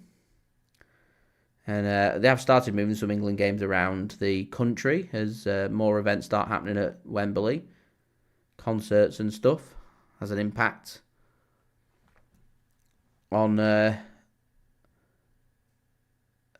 England's schedule. So they have moving games around. They've had games at Villa Park, City Ground recently.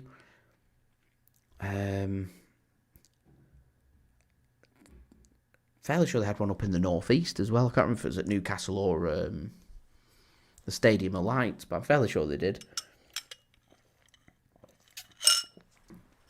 I don't think it'd be too long before they had one at Old Trafford actually, a couple of years back.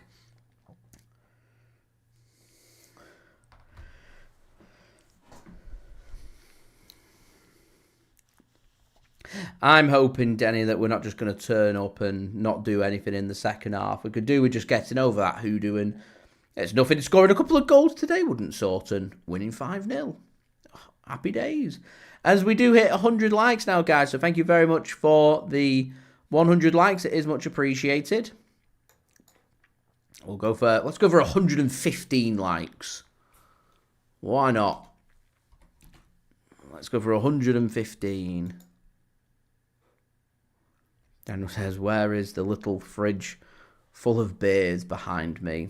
The stand that it was on, the drawer, has been moved downstairs. So the fridge is now downstairs. And still has my beer and stuff in there.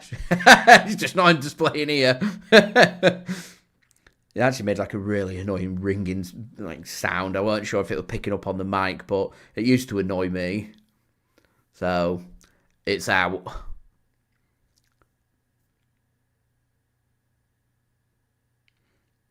Yeah.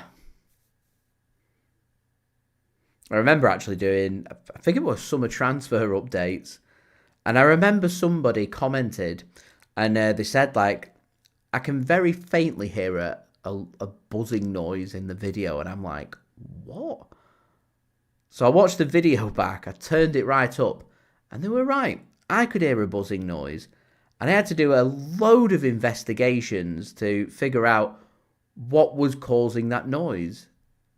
And there was a bit of interference that was coming in, and I always thought it was coming from the television, because it's always plugged in, and it's dead weird because I couldn't hear it with my ear. I could only hear it on the video, and I don't know if that was just because, you know, like when I'm speaking and the echoes and stuff that's happening around the room means that the buzzing sound was really faint, that my ears weren't hearing it, but I could only hear it on the video, and it took me about 3 attempts to identify what it was, and fridge was partly part of the reason.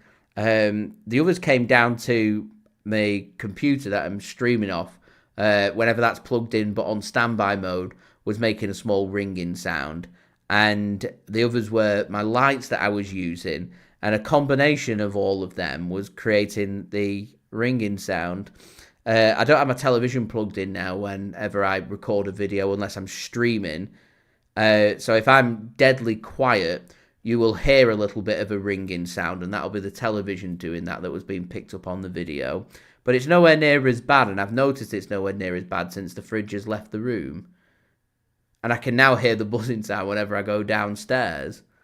I don't know if it's just the fridge regulating its own heat. I say heat because obviously it needs to be cool. So it's regulating its temperature. But, yeah. Good little fridge, though.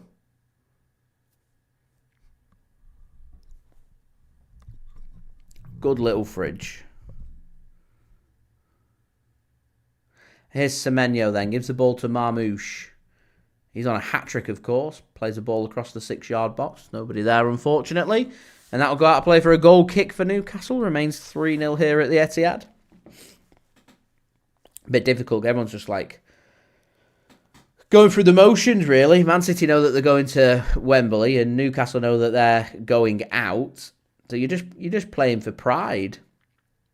That's what I like to see. Man City high pressing, pushing, trying to score another goal, trying to make things happen.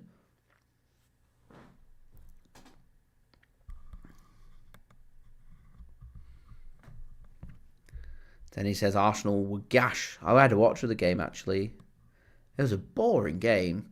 I don't know why Chelsea didn't have more of a go at Arsenal. I don't really get it.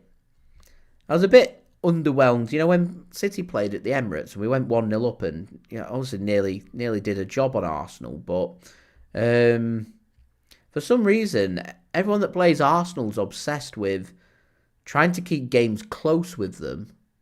Which Paul Merson, of all people, actually made a real good point. He said he gets that approach if you're a bottom 5 Premier League team who's, you know, knows that they've not got the quality Arsenal have, so you're just going to defend deep. Tijjani Reijnders goes in, goes down, wants a penalty. Referee says no, didn't look like a penalty. Looked like the ball was going away from him, so he's got a bit of contact and he'll go down. Not enough in it for me, so no penalty. But I thought Paul Merson was right. Why is there not more Premier League teams having a pop at Arsenal?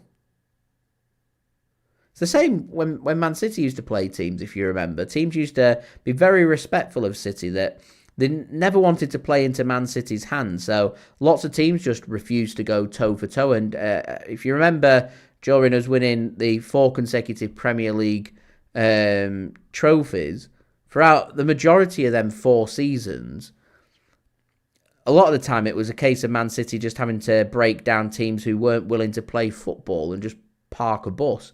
And it's almost the same with how teams take Arsenal on now. They don't really want to come out to play. They just want to keep things nice and tight, but have a go at them. I think that Arsenal's defensive record, yeah, it's very good. But I do think their defence can be got at. I look at their attack and, you know, there's good players in there, but the way that everyone's harping on about Arsenal, they're making Arsenal sound like they're the greatest team that's ever existed. You know, they're on course for a Premier League total that's going to be less than what Man City won the 100-point season. The season where City needed to hit 98 points and Liverpool hit 97 points. Arsenal aren't going to get near 97, 98 points. It's looking like it's going to be somewhere in the 80s, which is a normal Premier League season, and that's what we're dealing with. I just think teams are a bit too respectful of Arsenal. Have a go at them. And that's where I think Man City went wrong at the Emirates Stadium. Left ourselves vulnerable to keeping the game tight and keeping it close. Kill the game off. Keep pushing. Keep trying to score. There's goals there. We'll see how Arsenal get on in this second half of the season. They're hitting business end of the season now, where trophies are on the line, where things get very serious. As it's been given away. Penalty now? Referee says no penalty. Whistle can't believe it. It says, hey!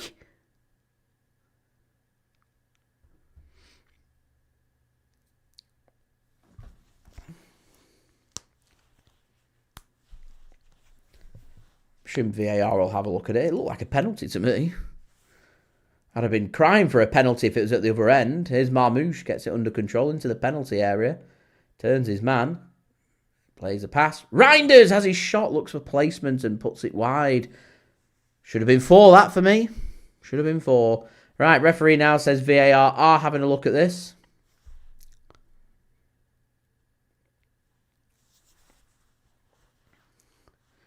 A good diagonal ball, that. Is that Nico G to Omar Marmouche?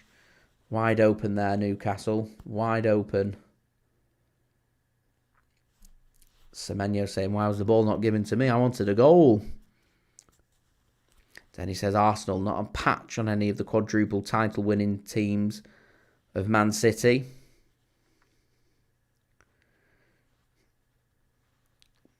Ramsey says, what if they actually did the quad? Now, I'm going to, feel free to come back to this if you want to. I'm going to maintain what I've said for a long time. I firmly believe the quadruple's impossible to do.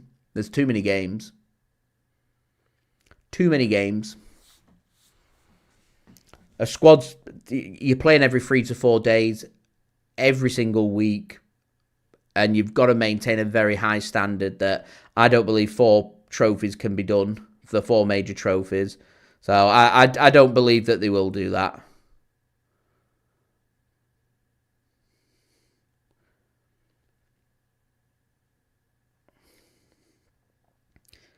It depends on how City are going to perform in the Premier League. I actually think the hardest trophy to win of them all is going to be the Champions League, because that's where things get real difficult and real complicated. So, Jorginho, thank you very much for your £5 donation. It is much appreciated. It says, well played. I'm going to go have a little cry in bed, hopefully, and make Captain Black's afternoon one to forget in mid-March, lads. Bring on Carabao. And hopefully we can see you in the last 16 of the Champions League. Let's not forget that all the English sides doing well in the Champions League and in Europe helps boost the coefficient rankings and helps for teams to, potentially make the Champions League, and it becomes a top 5 rather than a top 4. So thank you very much, Jorginho, for your donation. It is much appreciated, and as I said, best of luck against Carabao as well. I reckon Newcastle will have that one in the bag though. And the last 16. Who's Newcastle got in the last 16? I know it's the draw's not been made, but it's one team or another. City have got either Real Madrid, Inter Milan, Bodo Glimt, or Benfica.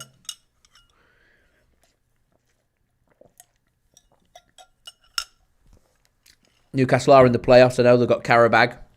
If they go through, who would what they're looking at? Ours is definitely going to be Real Madrid. We don't need to. We don't need to watch the draw. We know who we're going to get. Daniel says anything. It's Bodo Glimt. It's not a good place to go to in March. Still the Arctic Circle. Still an artificial pitch. Still freezing cold. Sub-zero temperatures. We've already struggled.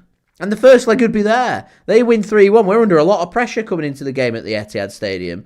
I don't want to deal with Bodo Glimt. Time out. No Bodo Glimt. No Bodo Glimt. I'm hoping Benfica go through. That a Benfica Man City would be great. The return of Jose Mourinho against Pep Guardiola, I think, could be good.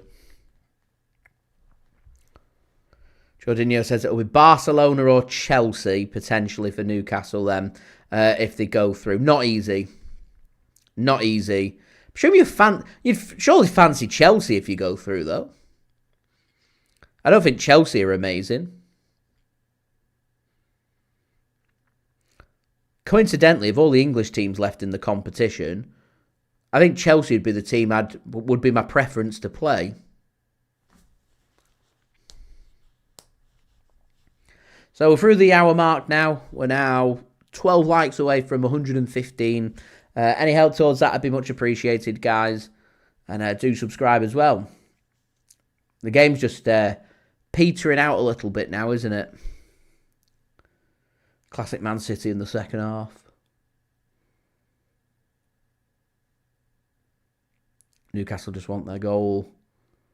Something to celebrate. Volley comes in, it's wide. Trafford wants his clean sheet as well.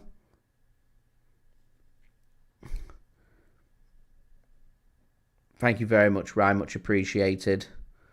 50k's on it's on the horizon. Less than 1,600 subs away. I think I'm going to do a special 50,000 subscriber special as well. I'll get to the Etihad Stadium and chance my hand at doing another hospitality video, I think. We've already done Tunnel Club ground, which was a fun experience. I've always wanted to do Chairman's Club for a game, so for our 50k subscriber special, I think I want to do that. Not cheap, but I think that's what I want to do. Much appreciated for the support, though. Daniel, they did take points off City. It's just, I feel like going toe for toe with Chelsea, I fancy over 2 legs we can knock them out. is what I fancy. Spurs and Liverpool just seem to be a bit jinxes, in particular in the Champions League as well. It's complicated, and I can't be bothered with a 2-leg tie against Arsenal. So Chelsea would be my pick. And that's a good goal from Newcastle. And Elanga scores the goal. They're rushing back to the halfway line. They get the goal that they're looking for. There's, 28 minutes left on the clock. And clean sheet disappears away for Man City. And Newcastle get their goal. And Man City, it's a curse of the second half again.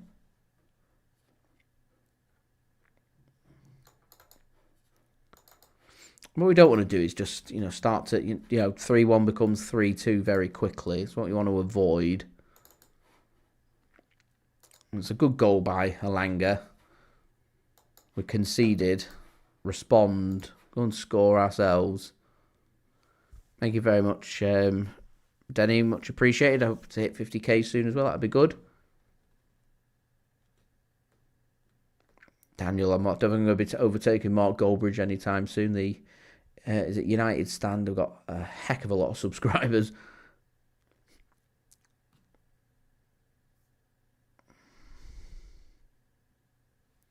And Chairman's Club is a hospitality thing that's offered by Manchester City. So you have the darker seats behind the dugouts where Tunnel Club is. And the stand above it, directly above it, is where you get the Chairman's Club. Obviously, it's where Man City's chairman would sit if he was at any of the games. It looks like a good experience in there, and I have wanted to try in there, so I think that's what I want to do.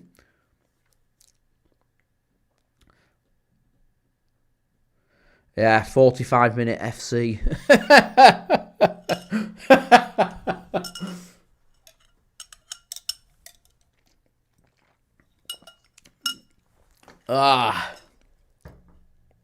Geffin's got a busy day. Chemistry, maths, English, product design and catering tomorrow.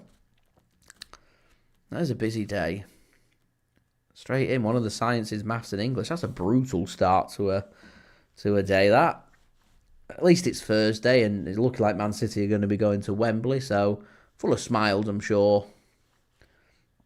I got work at 7 o'clock in the morning, and it's probably going to be a busy one. But angling towards that early finish on Friday, which is what we like. It is what we like.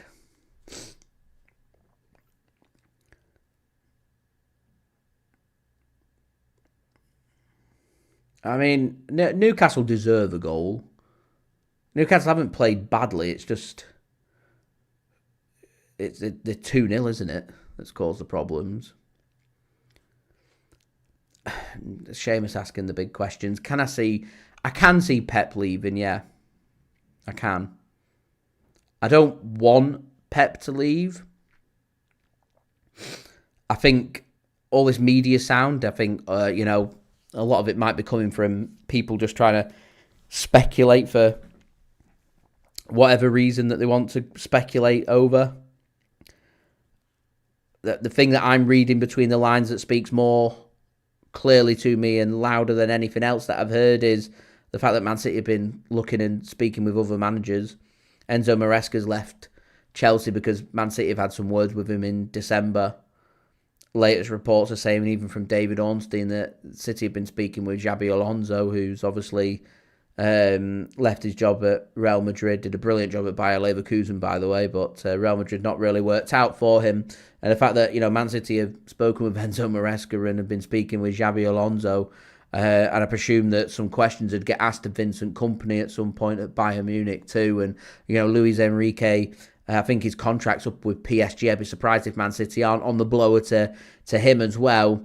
Tells me that, Man City are preparing for a worst case, but the fact that, Pep Guardiola is still under contract until next summer, but we're speaking with managers, tells me that there's a hunch at the club that they feel like maybe Pep is going to walk away.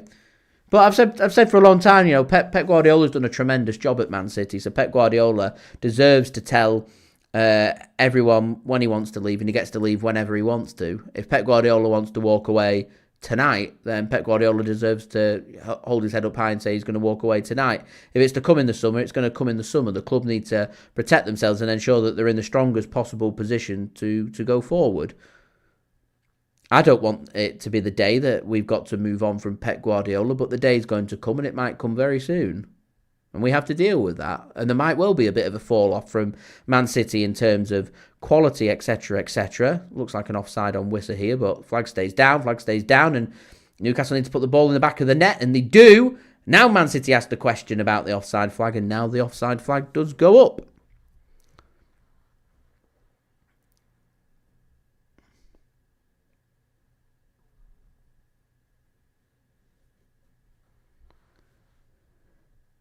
And it's offside.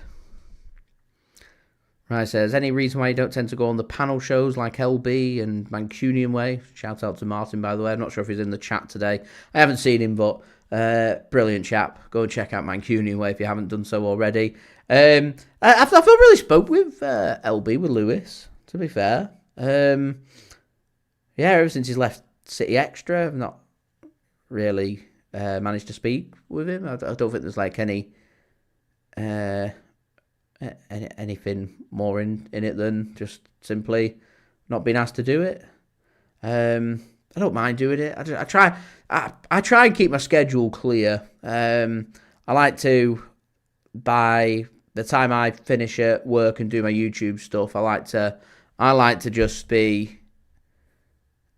just mellow it down.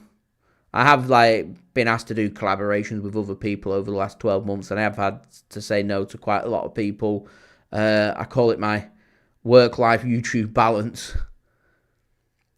And it's not easy because a lot of these panel shows are done at 8, 9 o'clock at night, and I'll be honest, other than when I'm streaming 8, 9 o'clock at night is my regress time. So, yeah.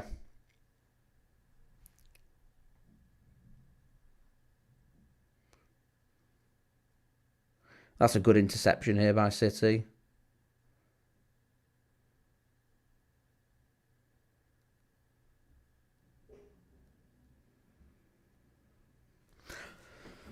Right, making them moves, doing well on Mancunian Way. I like it. As Newcastle could be in again here. Should be another goal, and it's wide. Newcastle have just had acres and acres of space and opportunities. Acres and acres of space. Much appreciated, Ryan, for tuning in, though. It is much appreciated. But he might want to be on Mancunian Way. We're doing whatever. Might just message me. Only a message away.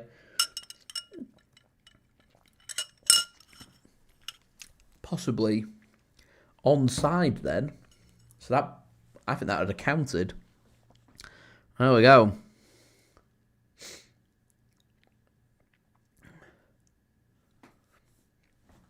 Big opportunity that for Newcastle. Doesn't work out for them. Right, Man City are going to prepare 3 substitutions. You see, this is what I said to you guys at half-time. Why is Rodri, Erling Haaland and Rayan Cherki coming onto the pitch? If either of them 3 players pick up an injury, I'm going to be furious. Cherki had a knock against Spurs. No reason for him at all to be coming onto the pitch. Rodri, just back from ACL. 20 minutes to go. No reason for Rodri to be coming onto the pitch. And Erling Haaland, it's meant to be a full rest. Why is he coming on? No, there's no reason. Why is Makedu? Why is Naipan? They're part of the squad. We're 5-1 up with 20 minutes to go. I don't understand.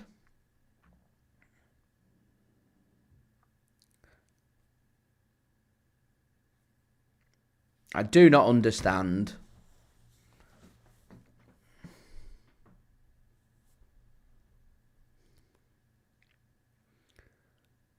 I mean, I'm delighted to see the likes of Cherki and Haaland and Rodri coming onto the pitch, but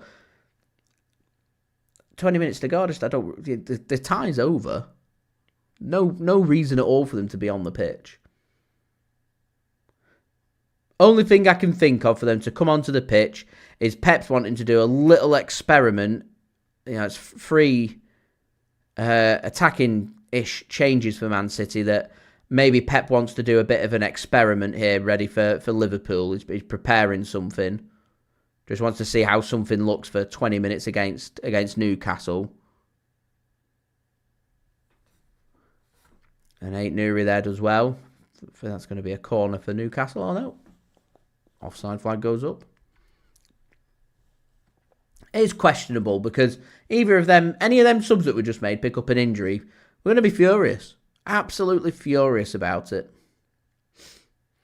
And Daniel, glad you mentioned about Rodri because he's obviously into the final, less than 18 months left on his contract now at Man City.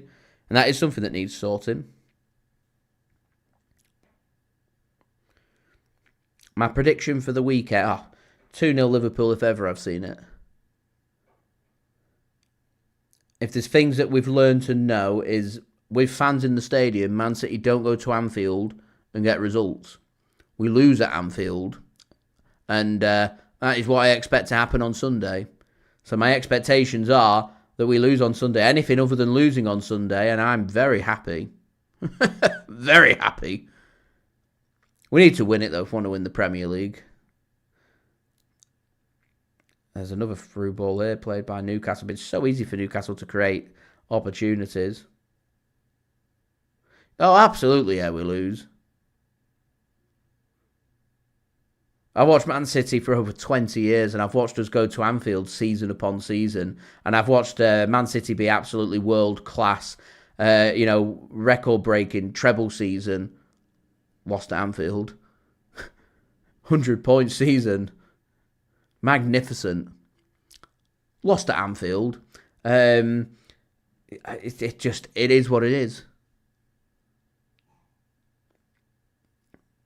That small pitch that they've got at Anfield, it's very difficult. So, we look at the current form and everything. Liverpool haven't been very good at Anfield this season, and there's definitely opportunities, and City will have opportunities to score. It's just, I know how Man City are at Anfield,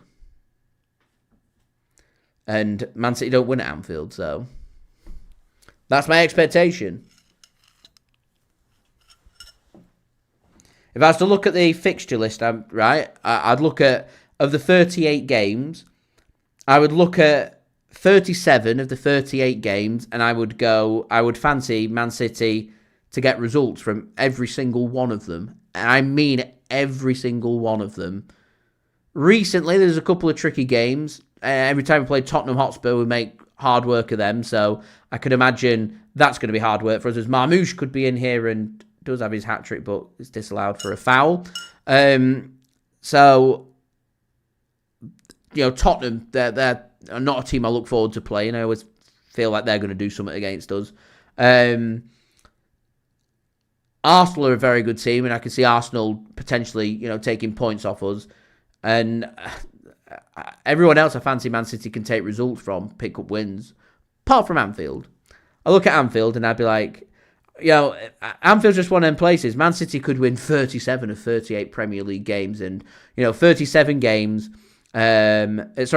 games, 37 wins, 1 loss, and you used to tell me, all right, Man City have won 37 games, we've lost just once in the season, we've got 1 loss to our name, to spoil a 100% record, and you used to ask me where that loss has come from. I'd put my mortgage on it, and I'd say 100% it's come against Liverpool at Anfield.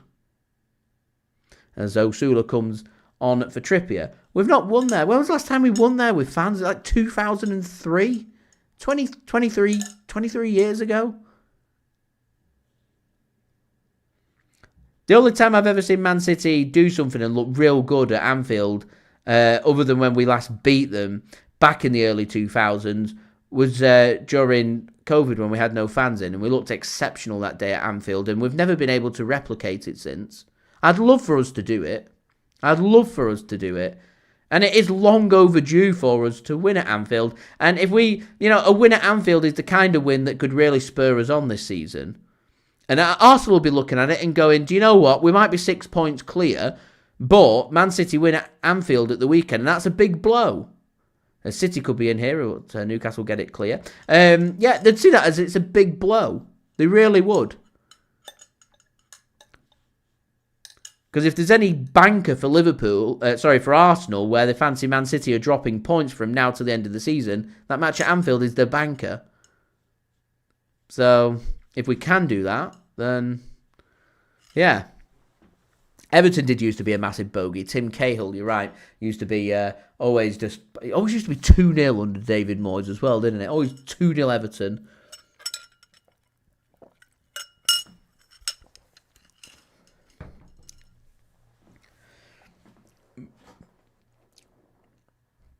Tim Cahill, blast from the past. I heard the other day about, I can't remember what I was speaking about. I was speaking about Brad Friedel. That was a massive blast from the past as well. Former Blackburn goalkeeper Brad Friedel, USA international. Nico G with a pullback has gone into the book for Man City.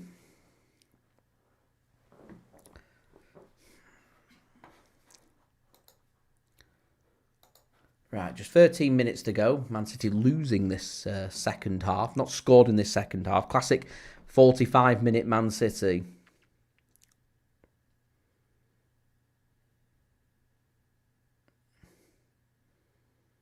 Why can't we play in the second half?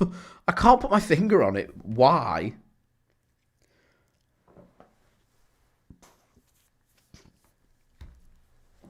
Excuse me. Here's Nico G. 12 minutes remaining.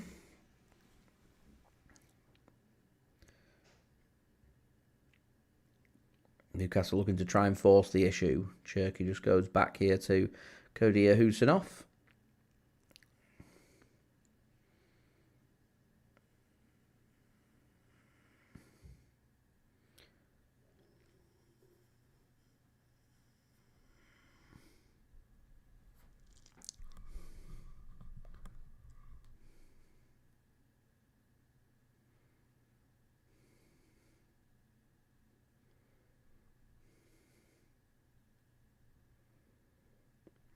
Is Cherki. Seamus, that's a good question. Do I think other teams are over physical? I mean, they have to be because he's 6'4" and he's very strong and very powerful. So you've got to be physical with him. I mean, there's not many players out there who make Haaland look small, but Dan Burns doing a good job of it. Here's Marmouche has a chance for his hat trick and puts it over the top of the crossbar. But they are. Haaland's taken pictures of his injuries before, game on game. He's always getting trodden on and pushed and clawed and scratched and everything. And Pep's made the point before about referees. They don't protect the Man City players. Things like, I look at Dallow's red card that never happened at Old Trafford. Early in the game, referee doesn't want to ruin the game. So they come up with an excuse of, there's not as much force into the challenge as what would warrant a red card. But Jeremy Doku picked up an injury from it, so how can there not be enough force in the challenge to warrant a red card? Jeremy Doku had stud marks in his leg. How can there not be enough force in the challenge to warrant a red? I don't understand. It baffles me. And that's exactly the point that I think Rodri were trying to make, albeit through some controversial words that he'd chosen to use. But there isn't enough protection for the players. Haaland doesn't get enough protection from the referee. The City players don't get enough protection from the referee. The referee is there to keep players safe. If teams are being over physical, then it's up to the job to penalise these challenges that come in. As that's a good ball play to the back post and played right across the goal, and that should have been another goal. Newcastle have had chances to score 5 today. They really have. Newcastle have been wasteful. They were wasteful in the first leg. And they've been wasteful again today. And this is just it. I don't think Man City have looked any worse or any better than what we did against Tottenham at the weekend. We drew that game 2-2, yet we're winning this one 3-1. For me, the biggest concerns I have for Man City, other than, we can't seem to score in the second half in the Premier League in 2026, is we're defensively just wide open. It's so easy for teams to create opportunities against us. And whilst we're so easy to score against, it's going to lead to potentially some failures down the line for Man City. We need to learn to really tighten up and restrict how easy it is for teams to create opportunities against us, because it only takes a team to be clinical, and I can see a team scoring 5 or 6 past us. And I've thought that in several games this season, not just 1 or 2. I mean, plenty of games where City have really looked wide open. That's a cracking ball here. Haaland, surely. Haaland's a great save. It's a great save from Ramsdale. Gets a big, strong hand onto it to tip it onto the outside of the post and out for a corner. Should have been a goal, that, for Erling Haaland.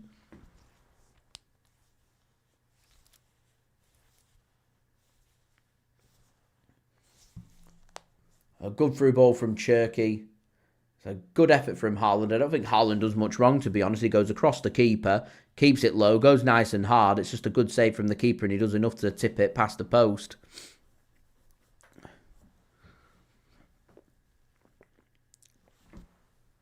So, guys, don't forget, leave a thumbs up. We're now just 6 likes away from 115. Any help towards that would be much appreciated.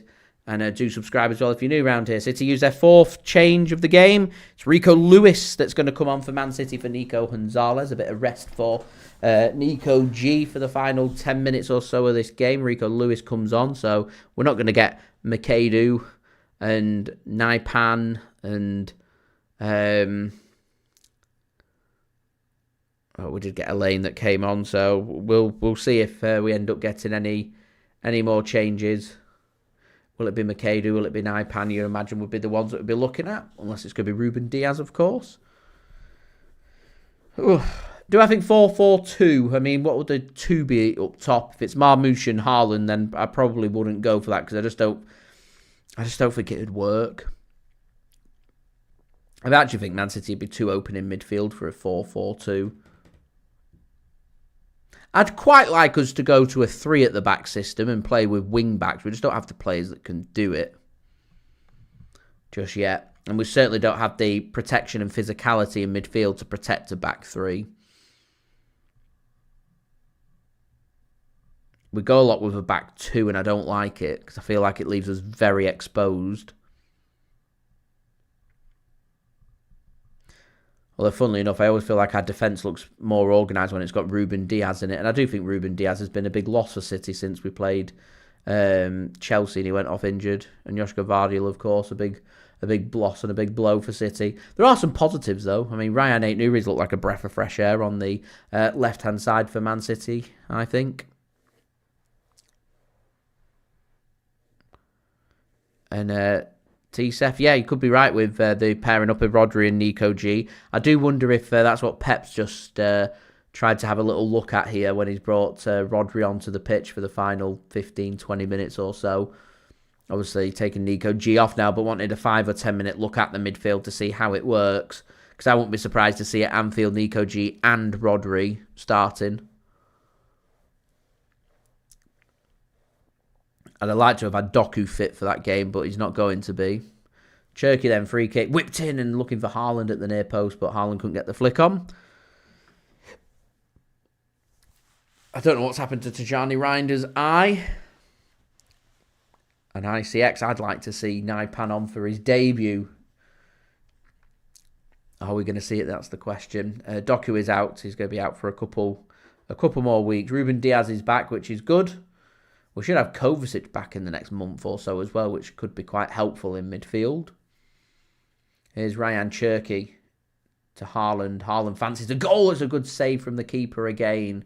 And that'll trickle out for a corner. Seamus reckons either Cole Palmer or Phil Foden won't be going to the World Cup this summer. Could be a case where both could end up not going. Neither have looked all that impressive. Has Phil Foden done enough to go to the World Cup? He's got to have a strong end to the season. You've got to earn your spot. As with all players, you've got to earn your spot.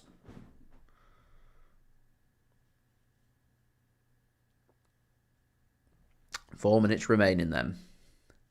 City looking for a second half goal. Rayan Cherki. Lewis. to Ait-Nouri. Laid off for Rodri, looking for a Rodri rocket, and keeper can make a save and can keep it in as well, so it won't go out for a corner. Cole Palmer was very poor last night. He looked very indecisive. He had a good season with Chelsea. Last season and not really followed it up.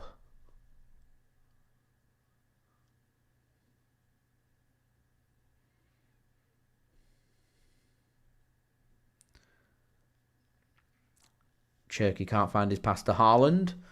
So Newcastle can intercept, looking for another goal to try and reduce the deficit even more. Elanga works it to the right. Cross comes in. Should be defended by Man City. And Max Alane, and it is. He looked very calm and composed, Max Alane. It's what I like to see. Regulating his minutes. I don't want him to be overexposed. I want him to continue to be given first team opportunities. I presume Alane will be starting for Man City against Salford in less than 2 weeks' time, so we'll continue to get minutes, and it's important that we continue to rotate and keep our players nice and fresh, nice and sharp. You never know when you're going to need to rotate, get any injuries and stuff, so it's good to keep players in tip-top shape and in good match sharpness. Don't want players to looking leggy or lacklustre. Here's Rayan Cherki coming in. He's going to have a shot blocked by Newcastle, and they can come forward with the ball once more. He does create a lot. Kieran, thanks very much for tuning in. He's been a cracking signing, I think, for City.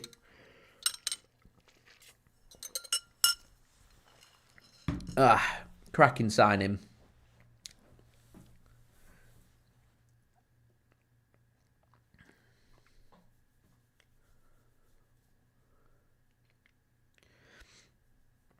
All right, we're getting towards my man of the match. It's got to be Omar Marmoush. He scored 2. James Trafford's worked really hard to obviously keeping it to 1. It's got to be Marmoush. I don't think Reijnders has had too bad of a game, though, in my opinion. Ait-Nouri, Nico G, I think have had good games for City as well today. But I think Marmoush put himself in a very strong position to possibly start at Anfield as a shot comes in from Tonali straight at James Trafford. Again, just another opportunity there for Newcastle.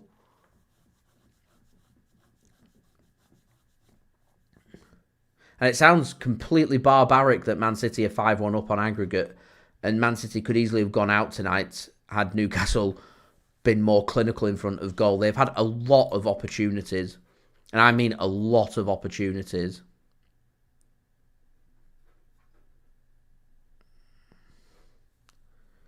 Here's Tijjani Reijnders coming forward. It's of course not to be underestimated the importance of Ederson and having that option if teams are going to push forward to go for the long ball and try and force teams back. He's one-of-a-kind goalkeeper, Ederson, though. One-of-a-kind goalkeeper.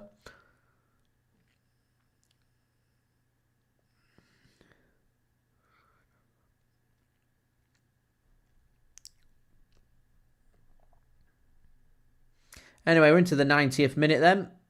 Into added time. Are they going to add anything on? 2 minutes. There you go. 2 minutes, guys. Right. I have got work in the morning, so I want to get my reaction video out for you guys as Ait-Nouri's going into the book late on. So this free kick might be the last opportunity of the game for Newcastle in a scoring position on the right-hand side, about 30 yards out from goal. It's Rodri that's gone into the book, or is it Ait-Nouri? No, it's Rodri pulling back the shirt there of Elanga. Goes into the book. He likes a yellow card, doesn't he, Rodri? So, yeah. Going to be doing my match reaction upon the conclusion of today's game. So, I want to thank everybody for tuning in today. Thank you so much for everybody that's left a thumbs up and interacted with me and left a donation and everything. It is much appreciated. So, big shout out to you guys making it an enjoyable live watch along. Don't forget, you can join me again on Sunday for Man City's game against Liverpool for the next live watch along. So I will see you then. I will have my match reaction up after this game for you guys to enjoy as well. Don't forget to leave a thumbs up. We're aiming for 115 likes. We're just 2 likes away, so any help towards that would be much appreciated. Do subscribe as well if you're new around here. It is free to subscribe. And do go check out my social media links as well, which you can find in the description.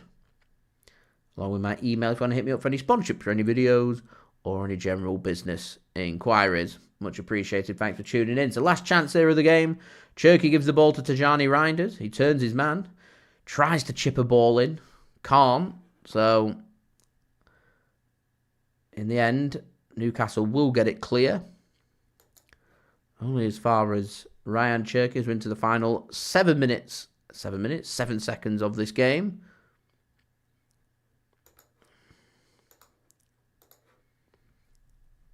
And there's the full-time whistle. And through Manchester City go to Wembley. On to Wembley Way. Etihad South. It's going to be Arsenal taking on Manchester City in the EFL Cup final. March 22nd. Make a note of it in your diaries. Going to be a big day, that one. First major piece of silverware on offer. City battling with Arsenal. Should be a real good game of football, that one. City win this game, though, by 3-1. A goal for Tijjani Reijnders and a brace for Omar Marmoush. Elanga grabbing a goal for Newcastle United, but it's Man City, thanks to that 2-0 impressive first leg victory at St James's Park, helping Manchester City to cruise through to Wembley of winning this game by 5-1 on aggregate, and a 3-1 victory today at the Etihad Stadium, and City getting back to winning ways as well as we move on to our game against Liverpool at Anfield, which is where our focus can turn from here on out. So I'm going to have my match reaction up in the next hour for you guys to enjoy. Don't forget to stick around for that. If you wanted to know when my next live watch along is going to be, then that will be Sunday, City's game against Liverpool, going live 4 p.m. GMT. I'll see you then. So thanks so much for watching, guys. Take it easy. I've been JSGC. Peace. Ciao for now.